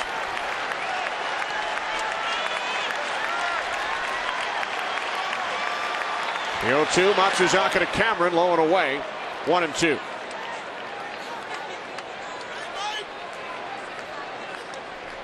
Already 28 pitches here in the 5th. Only 51 over the first 4 innings.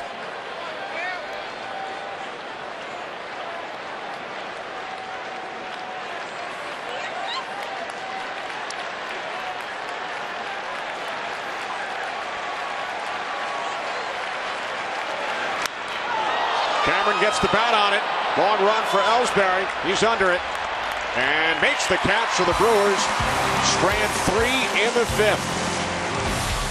When we come back, Tim will grab a stack and we'll also chat with Brewers skipper Ned Yost.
Chevy, an American Revolution. Back in Boston, Kenny Albert, Tim McCarver, Ken Rosenthal. We were joined in the fourth inning by Bob Uecker. A cast of thousands here at Fenway. Red Sox still leading the Brewers 4-0. And for the most part, the Red Sox have needed a cast of one today. That's David Ortiz. He scored the only run in the first inning, and then in the second, a 3-run shot, just clearing the monster in left center field. 8th home run of the season for Ortiz. Second in his career against Suppan. And with the Brewers employing the shift, Ortiz is safe at first. So Ortiz is on for the third time in 3 at-bats. I think when Joe Dillon dove for that ball, Ricky Weeks was confused a bit. It's going to be a base hit. How many times do you get 3 guys touching the ball and get a hit on it, the ball not even clearing to the outfielder? So Dillon looked like he touched the ball, perhaps, and then Weeks gloved it and threw it to Suppan high. A good throw gets him, but too much to do, and another base hit for Ortiz. Manny Ramirez steps in. Our in-game box score brought to you by Avodart. A couple of hits for Ortiz, including a 3-run home run in the second inning. Manny Ramirez at the plate now, 0 for 1. He was hit by a pitch in the first. Specially marked baseballs are put in play for every Ramirez at bat.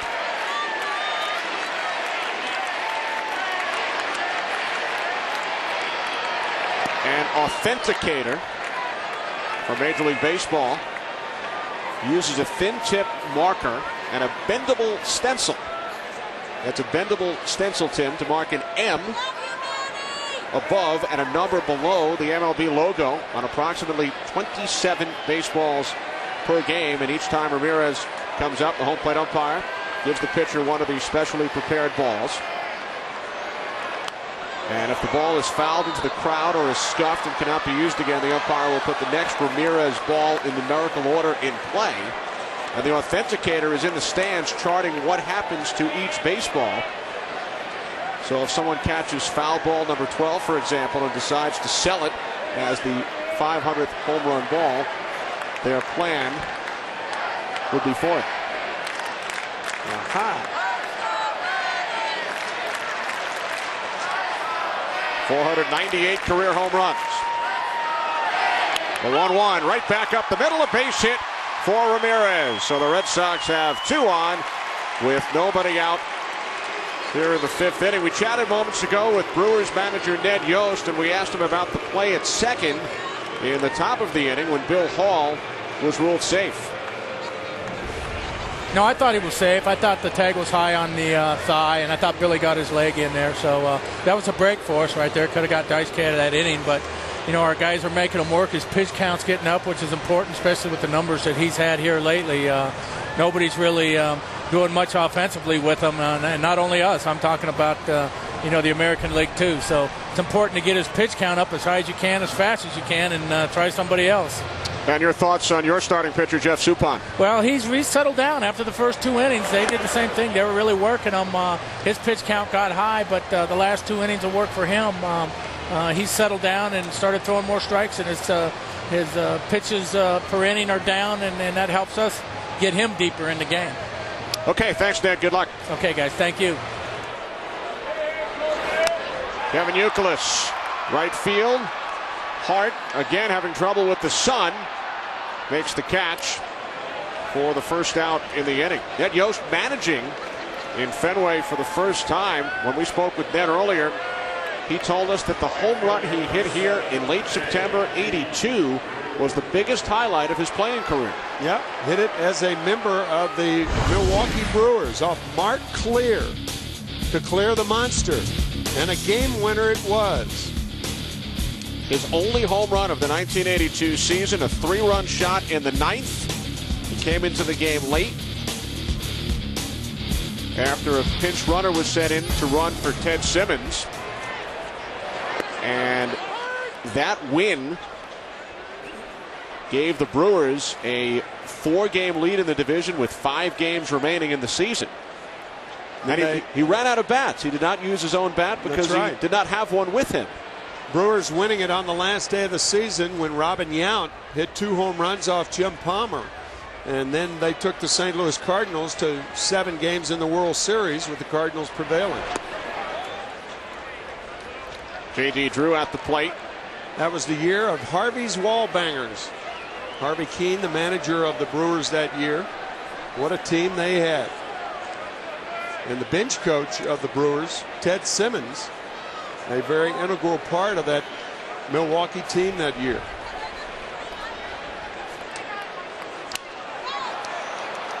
Weeks charging. Throw to first.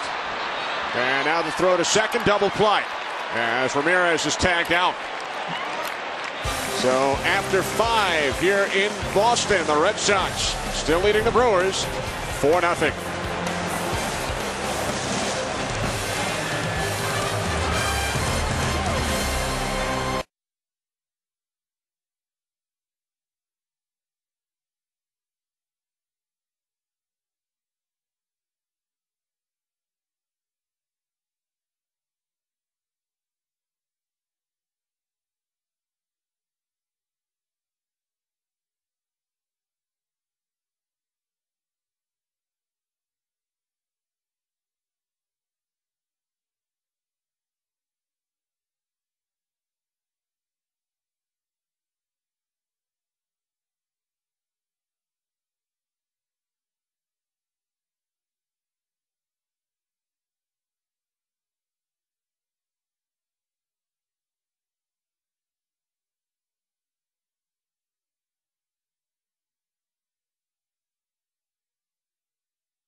Baseball is sponsored by Sprint.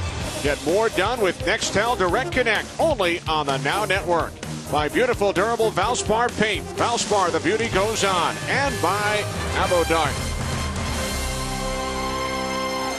Top of the 6th inning here in Boston as Ryan Braun gets set to lead off against Daisuke Matsuzaka. Braun is 0 for 2 today. Struck out in the first, flied out to center in the 4th inning. Brewers loaded the bases in the 5th. But Mike Cameron flied out to Ellsbury in center. First pitch to Braun. And he has a base hit into center field.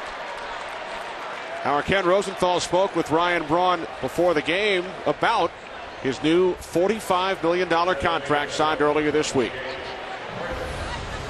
You know, I recognize the fact that clearly I probably could have made more money, but that's all based on speculation. It's based on projection. It's based on assuming that I stay healthy. And ultimately for me, it just came down to securing my financial future and recognizing that there's not much I can't buy with $45 million. So. Pretty well put. I think most people would agree with that last statement. Prince fielder, a drive, deep center field. Ellsbury on the run. It's off the wall in center. Holding at third is Braun. Sliding head first with a double. His second double today is Prince fielder.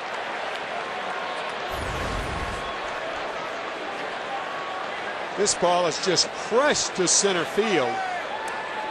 Second double of the game for Fielder. As you can see, Braun, once he sees Ellsbury's back to home plate, that's when he takes off. Fielder running hard out of the box. Not a fast runner, obviously. When you're trailing by 4 runs in the 6th inning, you have to run it 1 base at a time. So 2 pitches thrown by Matsuzaka in this inning. And the Brewers have runners on 2nd and 3rd for Corey Hart. He swings and misses, 0-1. As we send it down to Ken Rosenthal. Ken, we've talked about Braun's new contract. Prince Fielder is 2 years ahead of Braun in service time, and he becomes eligible for arbitration following this season. What do you expect from the Brewers regarding Prince Fielder? It's unlikely that they're going to be able to get the same kind of deal with Fielder. One, Kenny, because it would require a greater financial commitment. Deals of this nature we've seen signed recently by Alex Rios, that was about $70 million. Justin Morneau, $80 million. Chase Utley, $85 million. Those were all contracts signed by those players as they went into the arbitration process. The other difference with Fielder is that he is represented by Scott Boras. And generally speaking, Boras prefers his clients to go year to year, maximize their earning power. Occasionally they'll sign a 2-year deal in their arbitration years, but he is not part of this trend in which these young stars are signing long-term and sacrificing perhaps greater potential for earnings. Thanks, Ken. And we are told, although the Braun contract is the first one the Brewers have gotten done, when you look at their list of terrific young players, they are involved and have been involved in contract talks, Tim, with a number of their other young stars. I would think Corey Hart would be in that group. Went too far, then did Corey. He went around. Says home plate umpire Doug Eddings. A lot tougher for a guy who's 6'6" to stop a bat because of his long swing than it is a smaller player. I wonder how he is with the ping pong paddle. We were chatting with Bob Uecker about the picture in Sports Illustrated. Right. As Bob was watching a ping pong match between Corey Hart and J.J. Hardy. Right. Hardy at the plate, 1 out, runners on 2nd and 3rd, and he takes strike 1. You a good ping pong player, Tim? No. No? No, I'm not. Nor is it one of my favorite games. Why is that? Because it's just not. What do you mean, why is that? Just not. Just wondering. Here's the 0-1. Fouled off to the left side. 0-2. Actually, I'm taking a survey.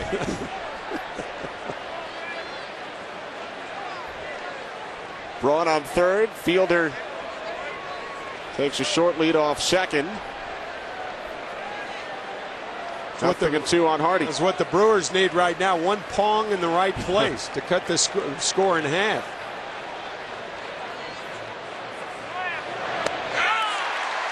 Second straight strikeout for Matsuzaka, his 6th of the game, as we check in once again with Jeannie.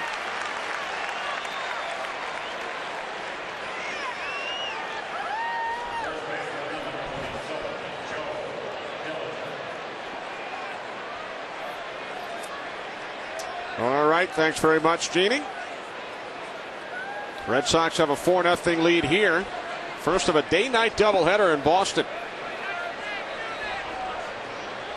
Joe Dillon at the plate. Dillon is 0 for 2. He has flied out twice. And on the first pitch for Matsuzaka, Dillon flies out to Ellsbury in center. 10 pitches in the inning.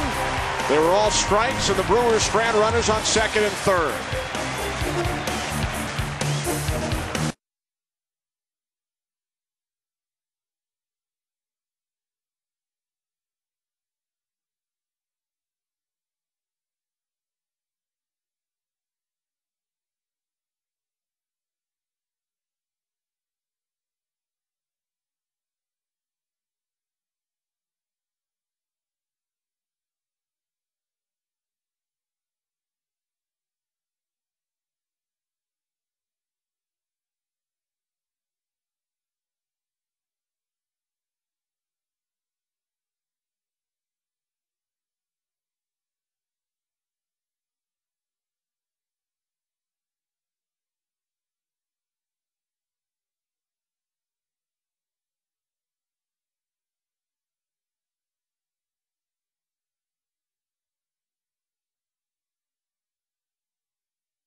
Gillette Fusion Power Phenom Trivia question. Last year, Dustin Pedroia won the American League Rookie of the Year award and the World Series. How many others have won both in the same year? Jason Varitek leading off for the Red Sox here in the bottom of the 6th inning against Jeff Suppan.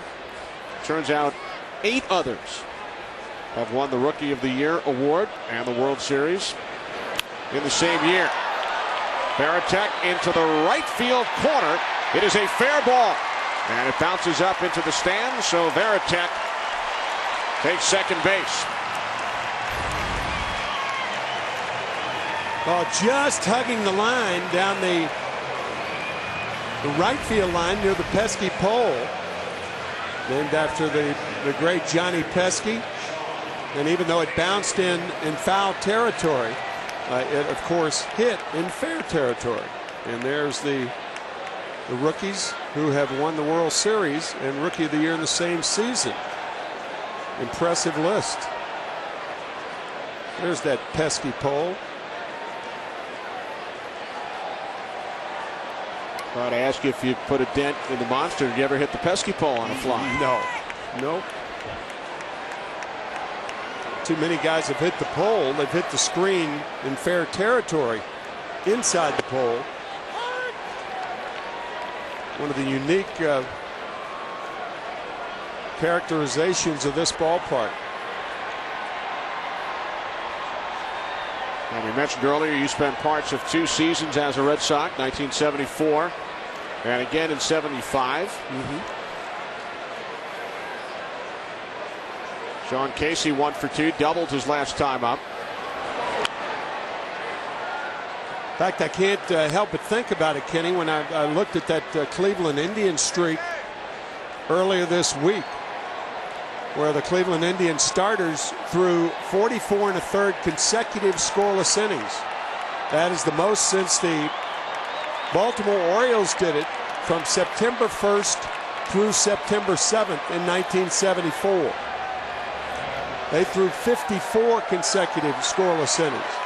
In my first game with the Red Sox, my first 3 games was to see the Red Sox, a team enmeshed in first place by 5 games on September 1st. Casey with a base hit into left field. Holding at third is Varitek. Red Sox have runners on the corners with nobody out.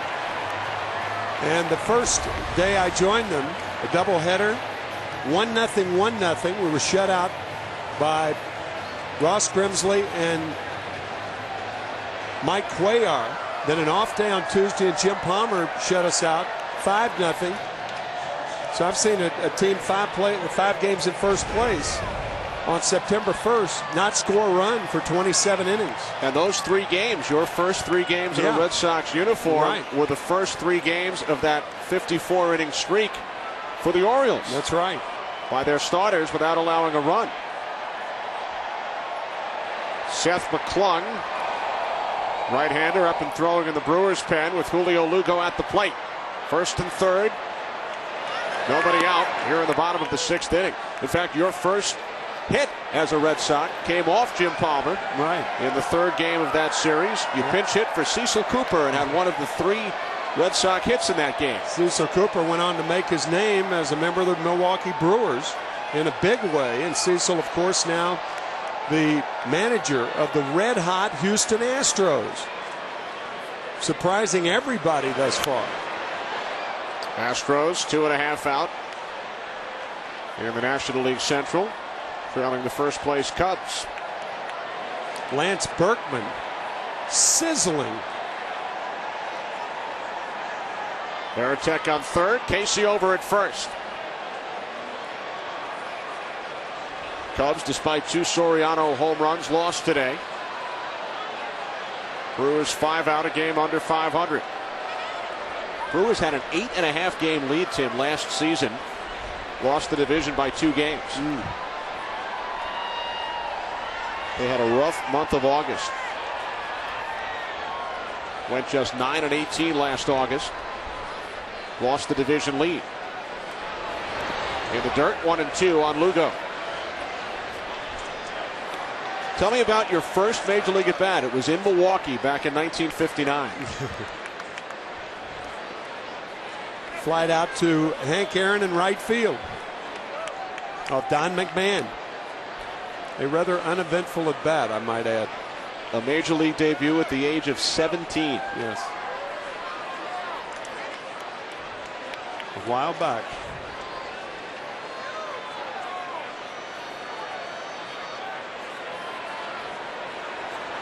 The 1-2 to Lugo.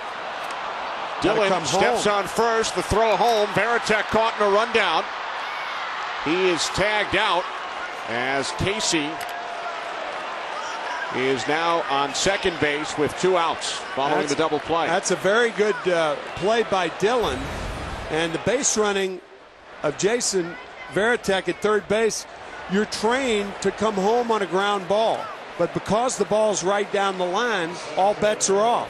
So if you stay at third base thinking that there's no way they're going to get a double play unless you try to score, that would have been fine. But Varitek coming late toward home and tagged out by third baseman Bill Hall. So a 3-2-5 double play. Well done by Dillon at first base. Tough play. A 4-3-6 double play turned by the Brewers in the last inning, and now a 3-2-5 double play. Casey at second, 2 outs. Jacoby Ellsbury at the plate, and a beach ball in left field.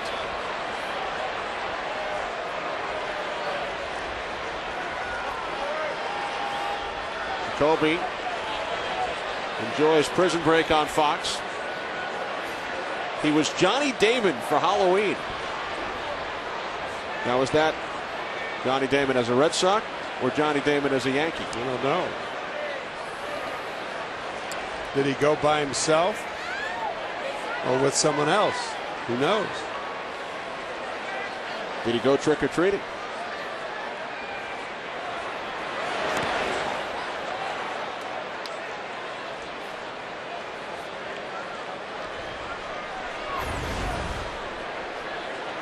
Good play by Jason Kendall, keeping that ball in front of him.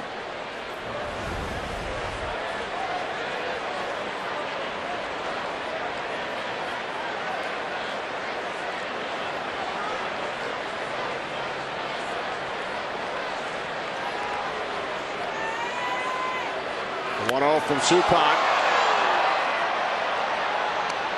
That's the area that Jacoby Ellsbury has been working on, that ball inside. And he'll get stronger. He'll adapt to that pitch.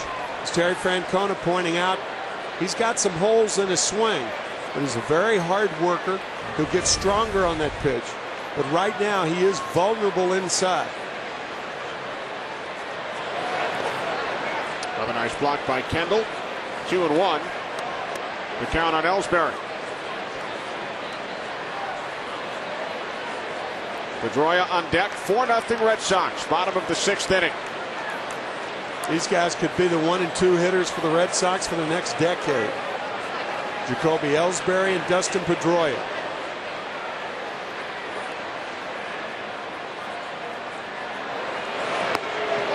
Suppan missing away. 3-1.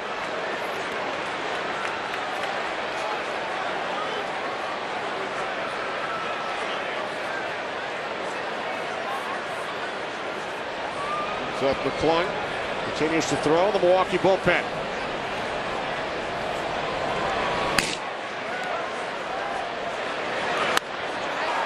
Ellsbury, right field, Corey Hart. Red Sox are retired in the 6th. They lead 4-0. Will return to Boston after these messages from your local Fox station.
In the 7th inning, and he flies out to Jacoby Ellsbury on the warning track for out number 1. Our Flomax game summary. The starters, Matsuzaka and Suppan, through 6 innings. David Ortiz scored the Red Sox first run in the 1st inning and then hit a 3-run shot in the 2nd.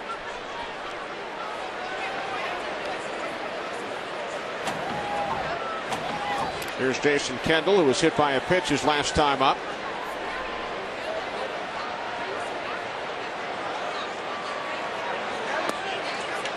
Kendall takes a strike, 0-1.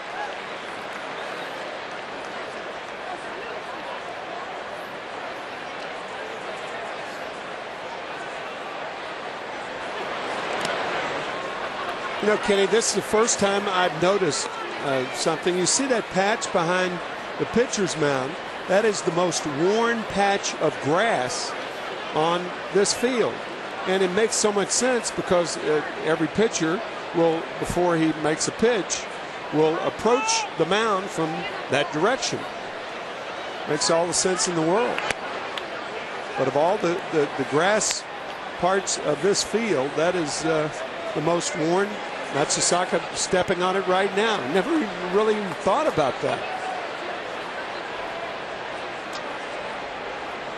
Daisuke knows that spot well. Yes.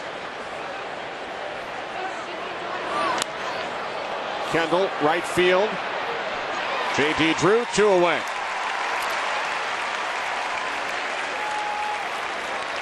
"95 pitches so far. He's retired 2 Brewers on 5 pitches here in the 7th. I guess in golf that would be ground under repair. You'd get a free drop, right? It may become ground under repair in baseball as well. Yeah, yeah. Another strong pitching performance by Matsuzaka. Once again, the Red Sox have won all 8 of his games this year and 10 in a row.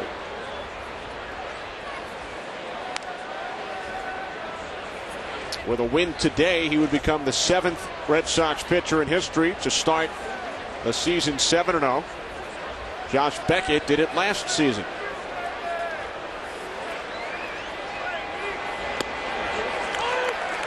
Roger Clemens started 14-0 back in 1986. Beckett 9-0 last year. Both Pedro Martinez and John Burkett started 7-0 in 2002. 1-2 on Ricky Weeks, who has walked twice today and also popped a third.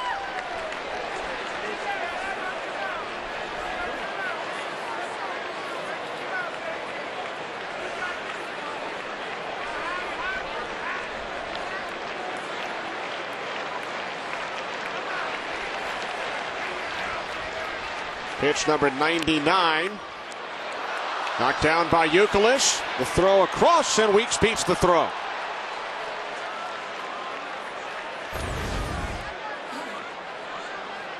When Youkilis had to backhand that ball, it is going to be an error on Kevin Youkilis. It's a tough error. A guy like Weeks makes you hurry the throw if you're a third baseman. And of course, if that was Kevin Youkilis from first base, it would be an even rarer error. That is the first error this season committed by Youkilis. And as you alluded to, Tim, he holds the major league record still intact for most consecutive errorless games at first. And now Mike Cameron goes deep over the Green Monster following the Youkilis error, cutting the Red Sox lead in half.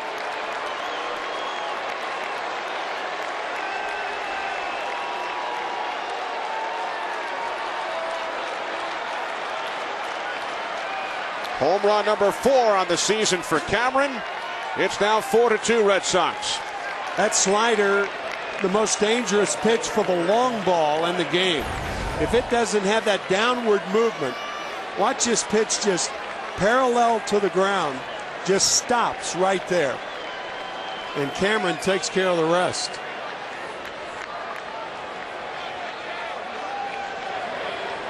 Most dangerous long ball pitch in the game is that flat slider that has no downward movement. First home run allowed by Daisuke in 26 innings. And I think this is going to be his last man one way or the other. Javier Lopez warming up in the bullpen. And with Fielder on deck, there is no way Daisuke pitches to Fielder, whether to start out the 8th inning or with a man on in this inning. The home run came on Daisuke's 100th pitch of this game. Manny Del Carmen and Javier Lopez up in the Red Sox pen. Brewers finally on the board here in the 7th inning. They loaded the bases in the 5th. They had runners on 2nd and 3rd in the 6th. Could not score.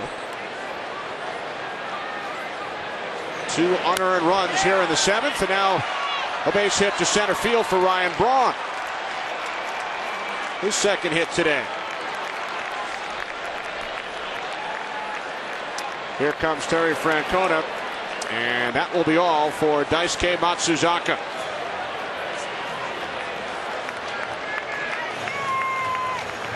Shut out the Brewers over 6 2/3.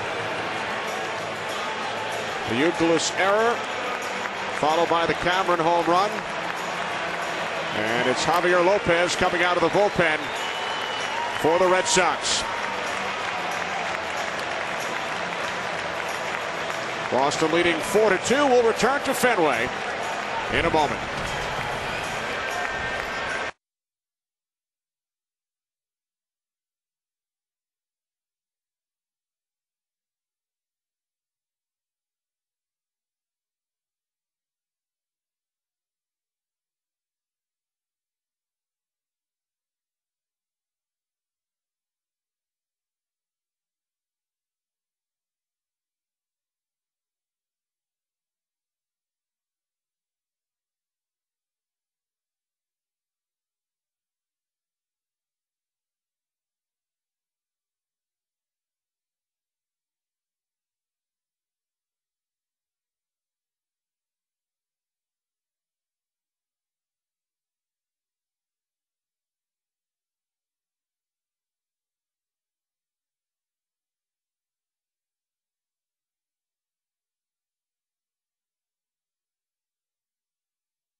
Matsuzaka exits.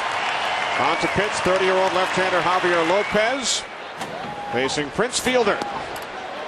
And Fielder takes ball 1. Braun on at first. 2 outs, top of the 7th inning. This profile of Javier Lopez brought to you by Zantac. Heartburn, attack it. Zantac. Kind of what Fielder does against left-handed pitching. 4 of his 5 home runs this year has come against left-handers. So here's a guy who does not bail and doesn't budge against left-handed pitching.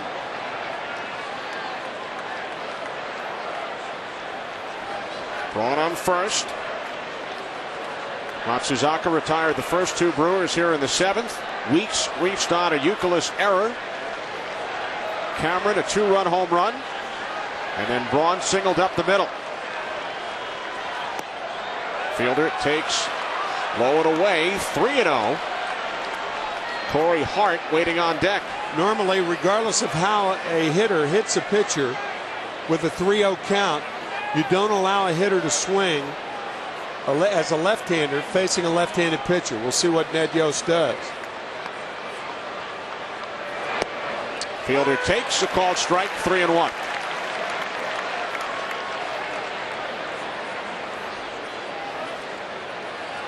All 6 runs in this game, Tim, have come with 2 outs. Yeah, right.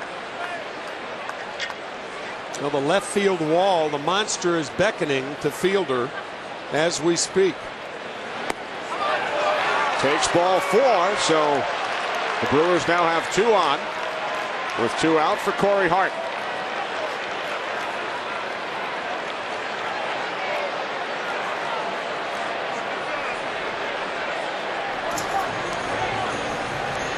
Terry Francona takes another trip to the mound. Manny Del Carmen in from the pen.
Boston native Manny Del Carmen out of the Red Sox pen. Strike 1 to Corey Hart. First and second, 2 outs. Braun on second. Fielder takes his lead off first. The 0-1 to Hart. Youkilis this time able to make the play. So the inning comes to an end, but the Brewers score 2. On this Mike Cameron home run over the Green Monster. 7th inning stretch time in Boston.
Baseball is sponsored by DirecTV. If you call yourself a sports fan, you gotta get DirecTV.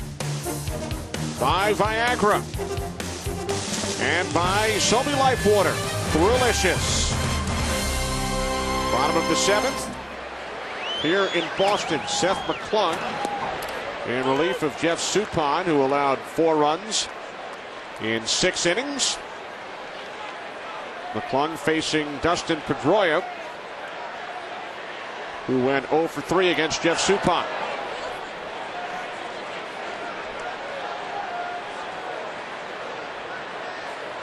Red Sox trying to put the Brewers away, but the Brewers are not going meekly. Red Sox hopeful that the 6th inning, when they had the double by Veritek and then the single by Sean Casey, runners on at 1st and 3rd, and they came up empty on the double play. Hit into by Lugo. And then Ellsbury making the last out. Chance for those tack-on runs, and often they're the difference between winning and losing. Third baseman Hall off the glove of Dillon, and Pedroia safe at first.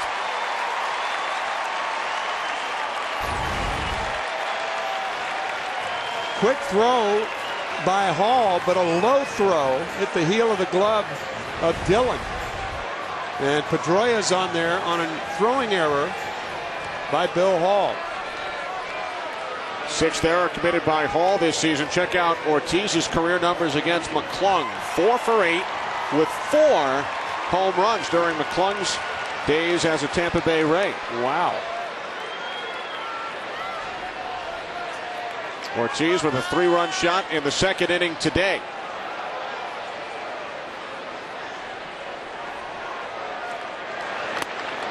Fastball missing away. Pepsi, the official soft drink of Major League Baseball, would like to congratulate David Ortiz, today's Pepsi Clutch Performer of the game. To learn more about Pepsi's Clutch Performer of the Month award, visit PepsiClutch.com. 8th home run for Ortiz, back in the 2nd inning.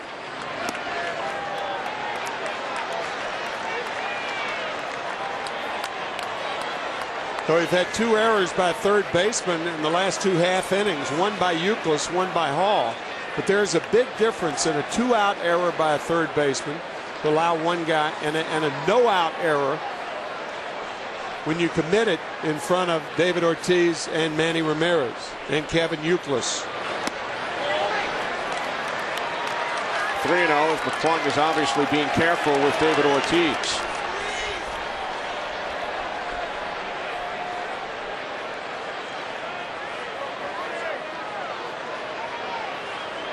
Ramirez on deck. Bottom of the 7th inning. 4-2 Boston. The 3-0 from McClung. Ortiz walks on 4 pitches.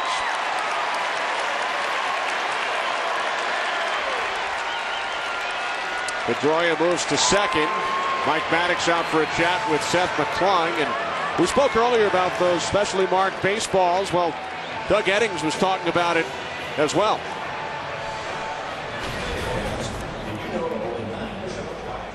Hey, did you talk to him, or do I need it? No, I'm good. I'll put him back. Hey, good. How you been? Nice seeing you. Hey, can you do me a huge favor? Right when Manny's on deck, will you give 2 balls to Chris so we can have them ready so we don't Absolutely. Absolutely, I appreciate it. Okay. Thanks. And then when he comes, because I think he has a routine, he always gets an extra bat for him. Okay. So if you could give him 2 then, and then when he gets extra bat, so he has 2 just in waiting. Okay, yeah, so absolutely. Appreciate it. Thanks a lot. Appreciate it.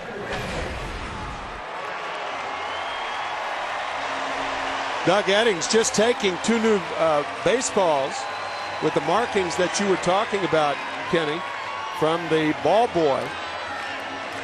Who we assume is Chris. Right, right. So he has 2 in his pocket and 2 in the wings, ready to go. Manny needs to hit 2 baseballs to reach 500. That's right. 1st and 2nd, nobody out.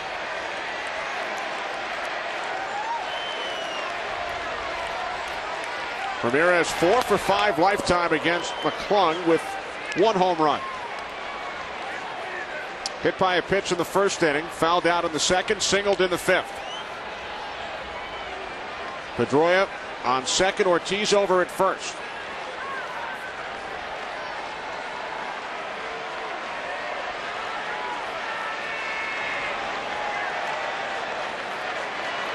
The 1-0 from McClung, and Manny has to duck out of the way. Manny, who was hit his first at bat this afternoon, is knocked down here. Obviously, McClung having a tough time finding the strike zone. 6 straight balls since that error by Bill Hall.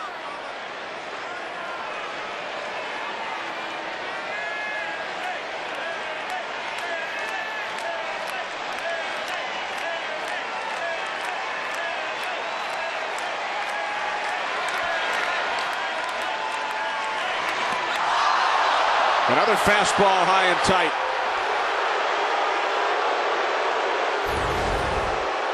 He just can't find the plate. Since that error, 7 straight balls. Now Ramirez brushed back again. You know, if Hall makes that throw, then you pitch Ortiz a lot differently, as Mark DeFelice now is warming up. Big difference in a man being on at first base and nobody out, and 1 out, nobody on. Manny fouls it back. Ken Rosenthal, I know you've noticed a difference in Manny Ramirez this season.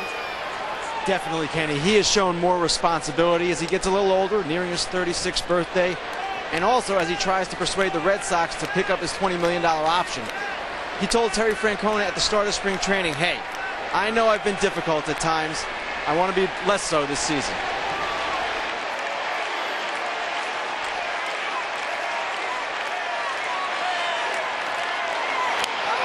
The 3-1 popped up to the right side, foul territory. Dillon, 1 away. We send you west to Los Angeles and Genie Zalasko.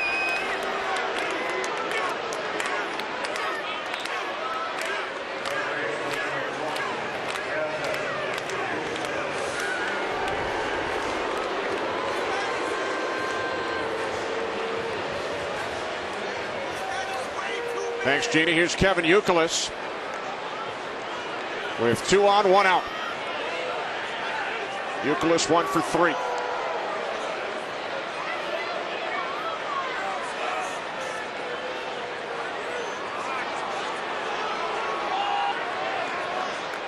Pedroia and Ortiz, the base runners. Red Sox with a 4-2 lead, bottom of the 7th inning.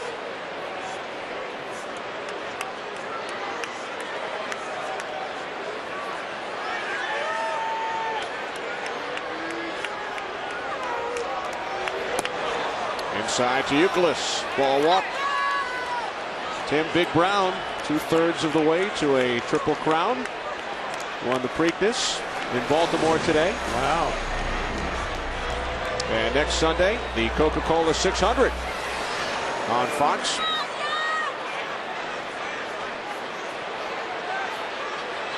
Big sports day here on the East Coast. What can Brown do for you? A lot if you bet on him. Youkilis drives this one foul.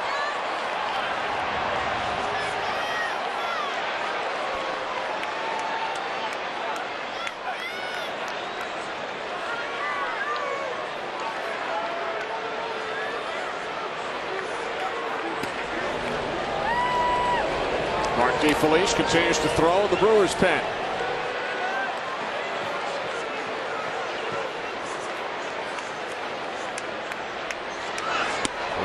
To Youkilis, in for a strike.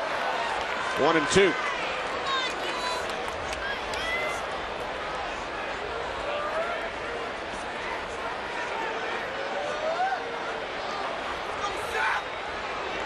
Two on, 1 out. Red Sox leading 4-2.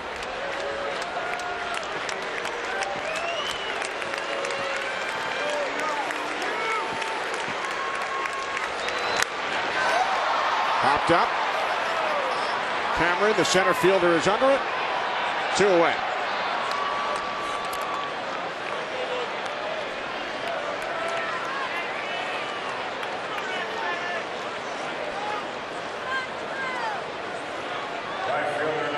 Now J.D. Drew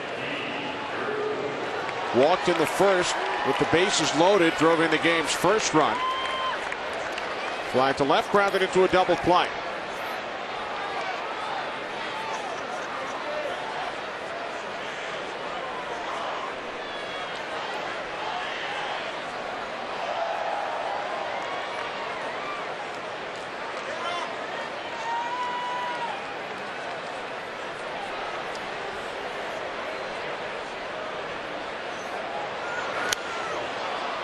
First pitch to Drew, fouls it off to the left side, 0-1. Red Sox, should they sweep the doubleheader today, Tim, with a chance to pull into a first place tie? They started the day a game and a half out. Tampa Bay lost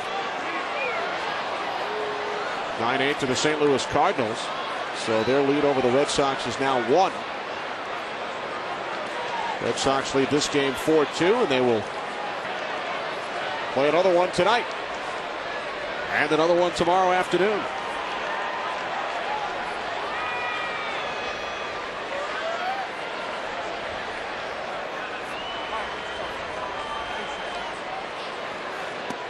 Curve in for a strike, 0-2 on Drew. So after we saw some wildness from McClung, I was thinking the same thing. I mean, 7 straight balls after the error made by Bill Hall, but to his credit, Seth has done a good job of settling down and getting Ramirez on the pop, Euclid on the fly ball, and now Drew behind in the count. Just missing inside, 1-2.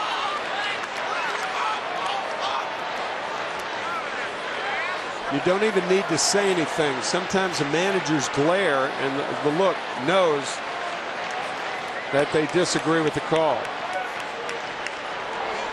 Ted Simmons right behind Ned Yost.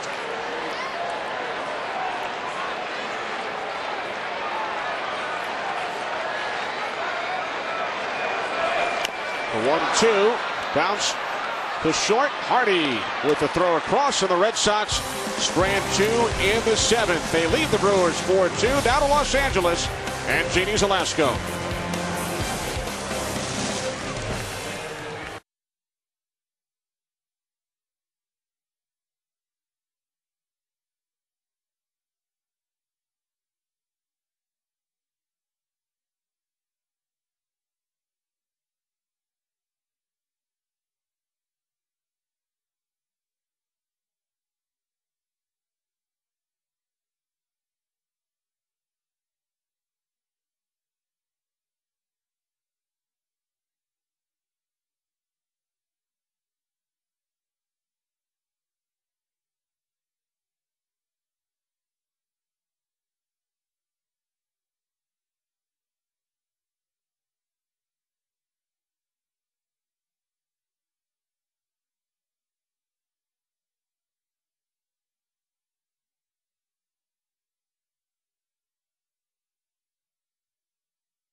First weekend of interleague play. Brewers and the Red Sox here in Boston. Red Sox leading 4-2.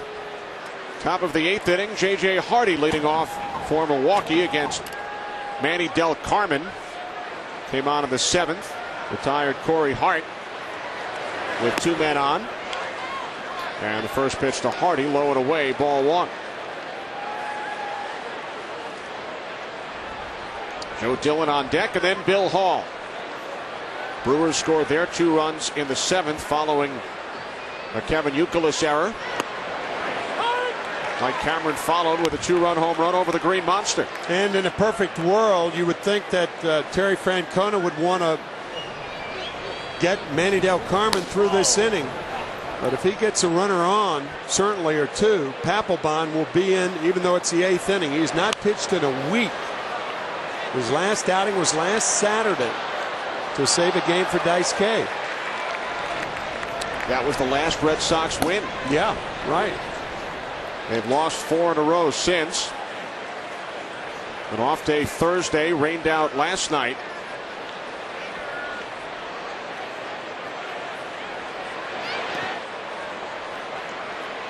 Two and 2 on J.J. Hardy, who is 0 for 3. He has struck out twice.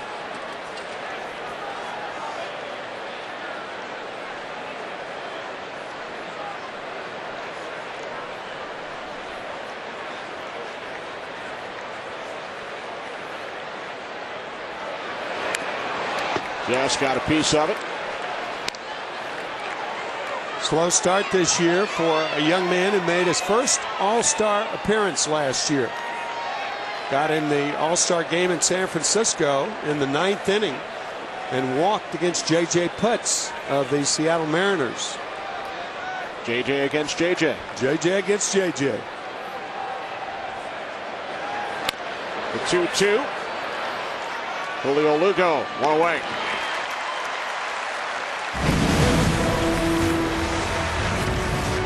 Each week leading up to the All-Star game, Fox will be counting down Yankee Stadium's greatest baseball moments, presented by Bank of America. 11th inning, Game 7, 2003 ALCS. Aaron Boone sends the Yankees to the World Series. To vote for your favorite moment, log on to foxsports.com. Keyword moments. The most popular moment will be revealed at the All-Star game July 15th on Fox. The celebration begins at 7 Eastern as New York salutes baseball with a red carpet parade featuring All-Stars, Hall of Famers, and celebrities. The parade will be followed by the All-Star game from Yankee Stadium. One of the rare years where the stadium is at least as big as any of the All-Stars. Yankee Stadium's final season.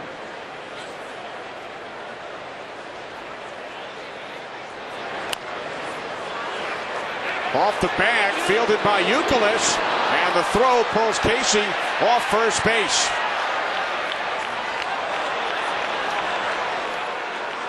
Even though Dillon ended up inside the right field foul line, he tripped over the bag. So that's the same as running through it. This throw by Youkilis is errant. He had a lot to do. I think it's going to be a base hit. Dillon had to duck, and you could see Sean Casey coming over to make the tag. And it is being ruled a base hit. I think that's good scoring. An infield hit for Dillon. Bill Hall at the plate has 2 of the Brewers' 7 hits today. Now you've got the tying run up.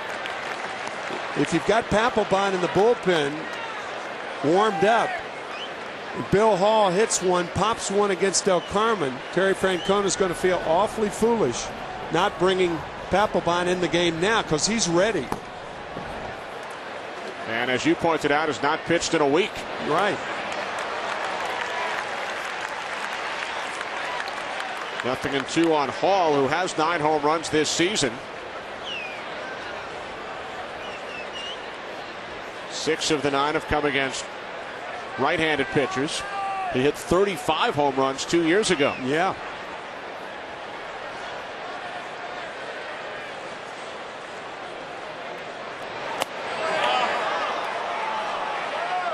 And Terry Francona and his entire coaching staff will represent the American League at the All-Star game. Terry added Joe Girardi, the Yankee manager, at his home ballpark, as well as Jim Leland, as we mentioned earlier.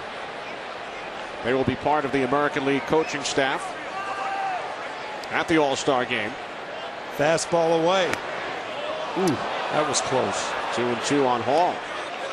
And Clint Hurdle, who will manage the National League squad as we take another look, added Willie Randolph, the Mets manager, and Padres manager Bud Black to the All-Star coaching staff.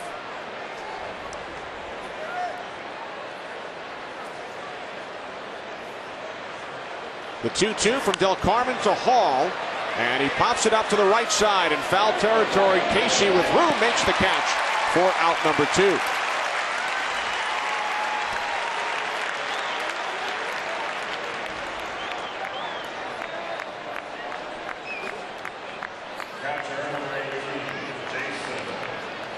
So 2 away here in the top of the 8th inning as Jason Kendall steps in.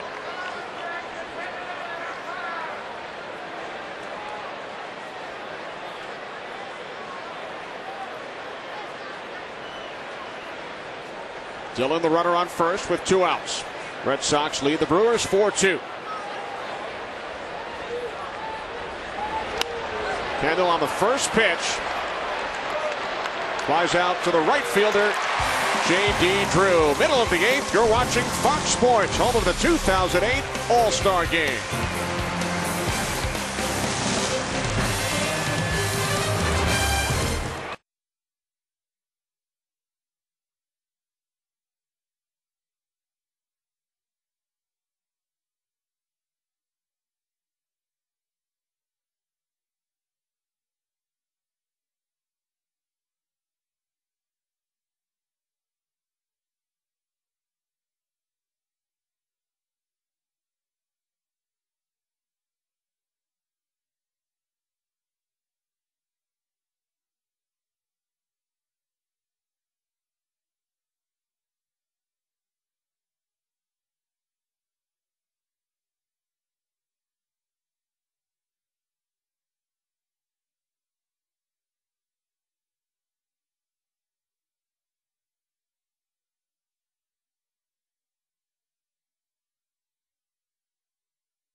Baseball is sponsored by Flomax, by Casual Male XL, life's better when it fits, and by Scott's Turf Builder Water Smart Formula. Build a healthier lawn using less water. Back at Fenway, bottom of the 8th inning, Kenny Albert, Tim McCarver, Ken Rosenthal with the Red Sox leading the Brewers 4-2, and Jason Varitek leading off against Seth McClung. We would like to wish a speedy recovery, Tim, to Senator Kennedy, who we are told is watching the game at Mass General. Right. Rushed to the hospital before the game today. And we certainly wish him a speedy recovery. I would assume he enjoyed the 4th inning when Bob Uecker was with us. I certainly did. Hope everybody listening did too. Funniest man I've ever met, Bob Uecker. Was he that funny back in the early 60s? As quick back then as he is today. He has not lost a step. Varitek 1 for 3, doubled his last time up. And we would also like to pass along our congratulations to our colleague at Fox Sports, one of our producers, Jeff Gowan. Jeff and his wife Paula welcomed in their second daughter earlier this week, Nicole Ryan. All right. Joining big sister Sydney. So best of luck to the entire Gowan family. As Varitek sends this one off the monster.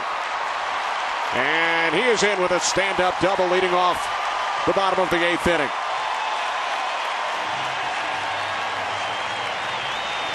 That's the thing.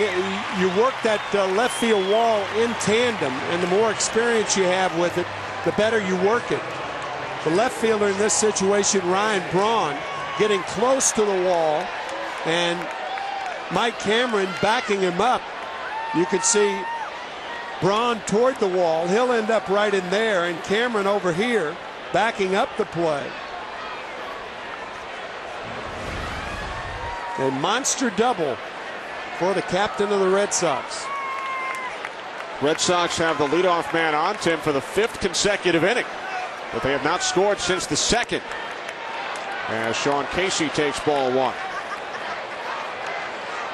Red Sox scored a run in the 1st, 3 in the 2nd. Brewers turned double plays in the 5th and 6th innings. Red Sox left 2 men on in the 7th.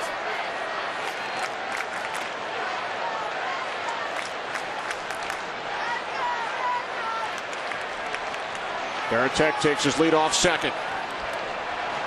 The pitch to Casey. Missing high, 2-0.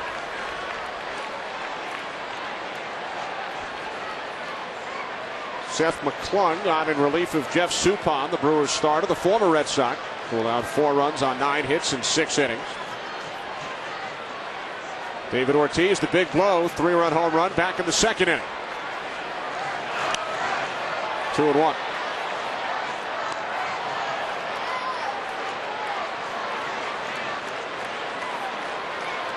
Well, you can log on to foxsports.com, keyword Screwballs, one of Tim's favorite websites. Yeah, love it. As our Brian Biederman takes you behind the scenes at various ballparks during Fox weekends.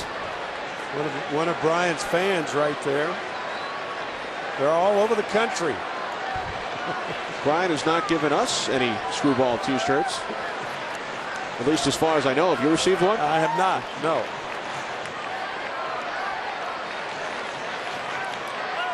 I know you would wear it with pride. Oh, I would.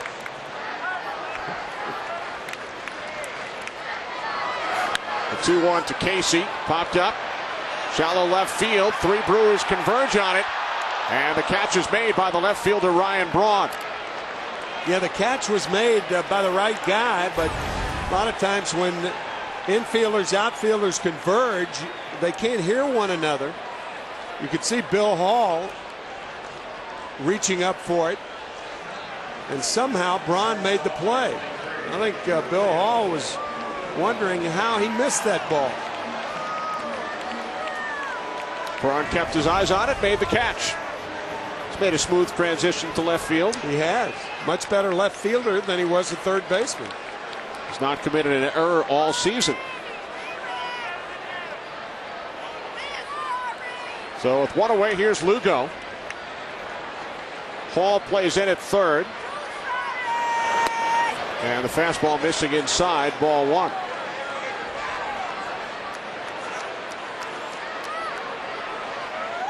Bottom of the 8th inning, 4-2 Red Sox. Brewers will have the top of the order up in the 9th. The 1-0, and Lugo sends it into left center. Again, it's Braun.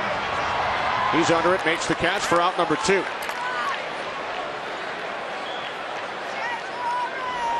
Jonathan Papelbon continues to throw in the Red Sox pen.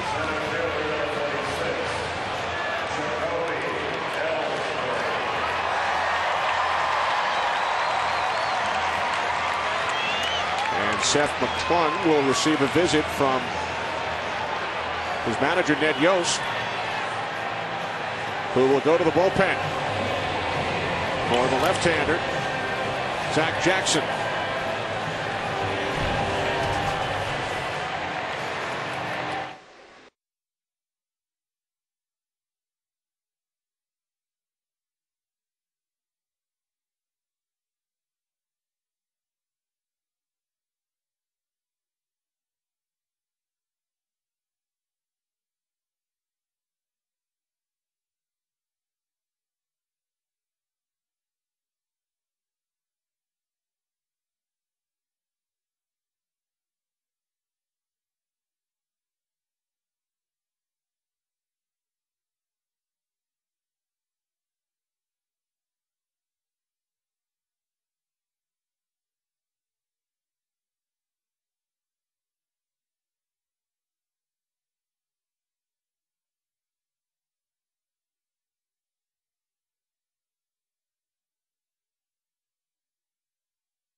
Braves, Mets, and the Rockies, and the Angels and the White Sox. Check local listings for the game in your area. It all gets underway at 3:30 Eastern, 2:30 Central, in high def only on Fox. 39-year-old left-hander Brian Schaus on to face the left-handed hitting Jacoby Ellsbury with 2 outs in the bottom of the 8th inning, and the Red Sox on top 4-2.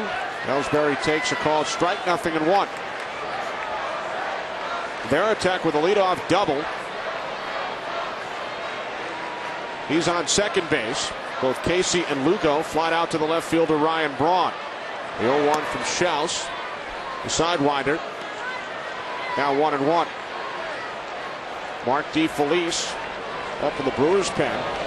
There was a chance he was going to start last night's game instead of Jeff Suppan. Right. If the game started late and it continued to rain, Ned Yost would have saved Suppan for today. Now 2-1 on Ellsbury.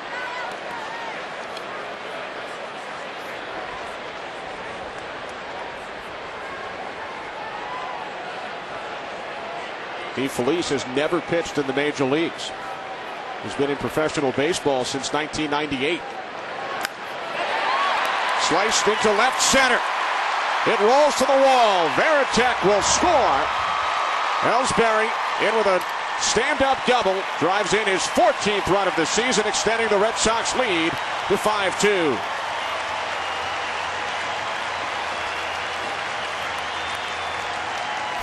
So the Red Sox, 5 consecutive innings with their leadoff runner on. They finally plate one, and that's Jason Varitek.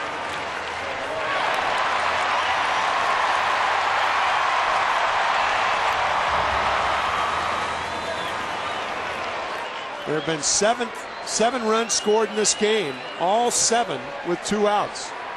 Good job of hitting by Ellsbury. As you could see, he did try to pull the ball, making contact, slicing it to left center. Boy, what a good-looking player he is. What a job he did for the Red Sox during the month of October. Absolutely.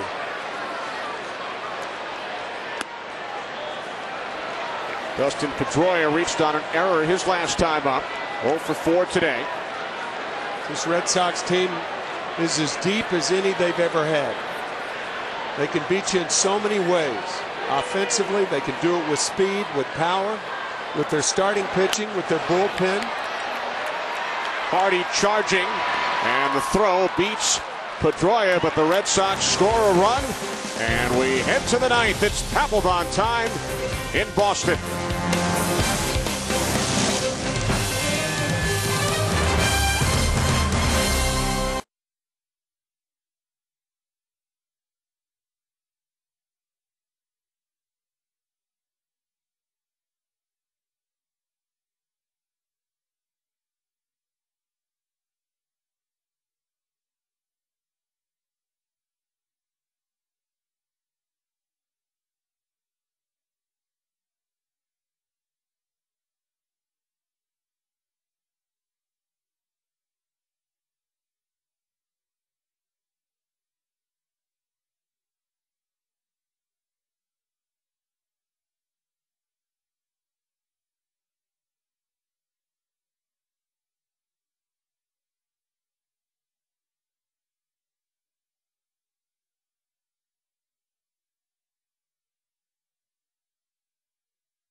first. Alex Cora now in the game at shortstop.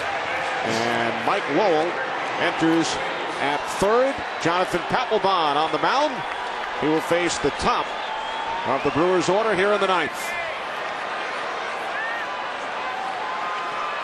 First appearance since last Saturday when he saved a game for Daisuke Matsuzaka. And that's what he's trying to do today. Ricky Weeks leading off. And he takes a strike from Papelbon, 0-1. Last outing last Saturday. 1 inning, 1 hit, 2 strikeouts.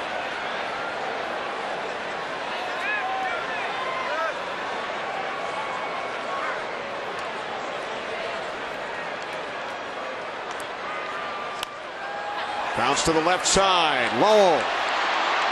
1 away. Let's get up close and personal with the Red Sox closer. Hi, I'm Jonathan Papelbon, and guys on the team just call me Pap. When I got home this offseason, I just happened to leave the last out of the World Series ball on my kitchen counter, and unfortunately my dog jumped on the counter, got a hold of it, and chewed it up.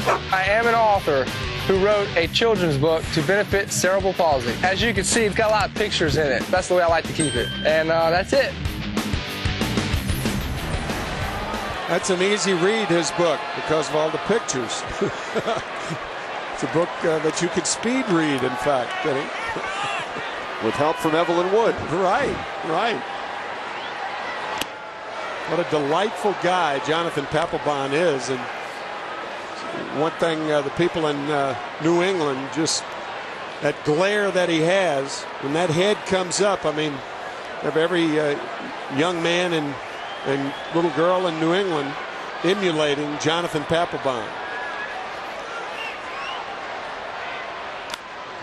Cameron pops it up to the right side. Youkilis in front of the dugout.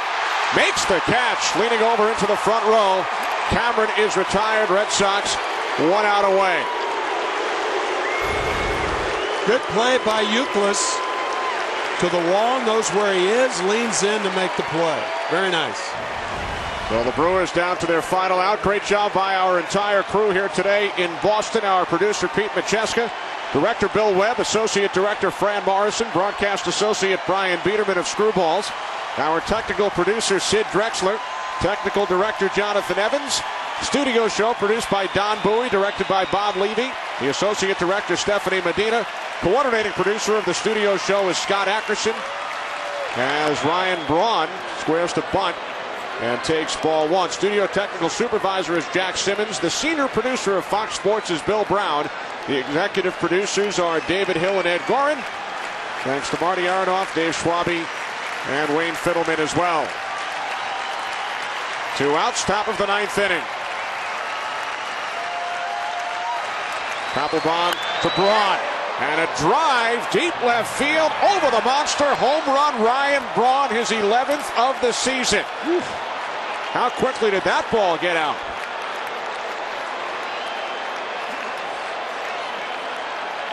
Only the 2nd home run this season allowed by Papelbon. But the 6th home run in the last 6 games for Ryan Braun.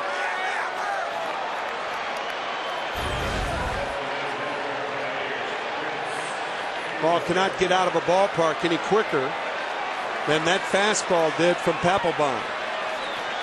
How big was that RBI double in the bottom of the 8th inning by Ellsbury?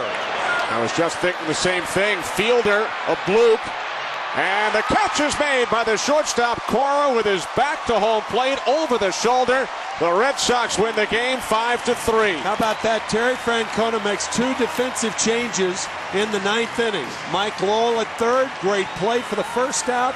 Alex Cora, the shortstop, great play for the 3rd out. And Youkilis. And Youkilis, that's right, all three. 3 changes, 3 great plays. So Terry Francona's moves pay off. Red Sox win the game, the first of a day-night doubleheader, 5-3. Daisuke Matsuzaka now 7-0. Jeff Suppan drops to 2-3. Home run for David Ortiz in the 2nd inning, a 3-run shot, and he is our Chevrolet player of the game. Chevrolet is proud to recognize today's best and tomorrow's future, supporting Youth baseball nationwide. Chevy and American Revolution.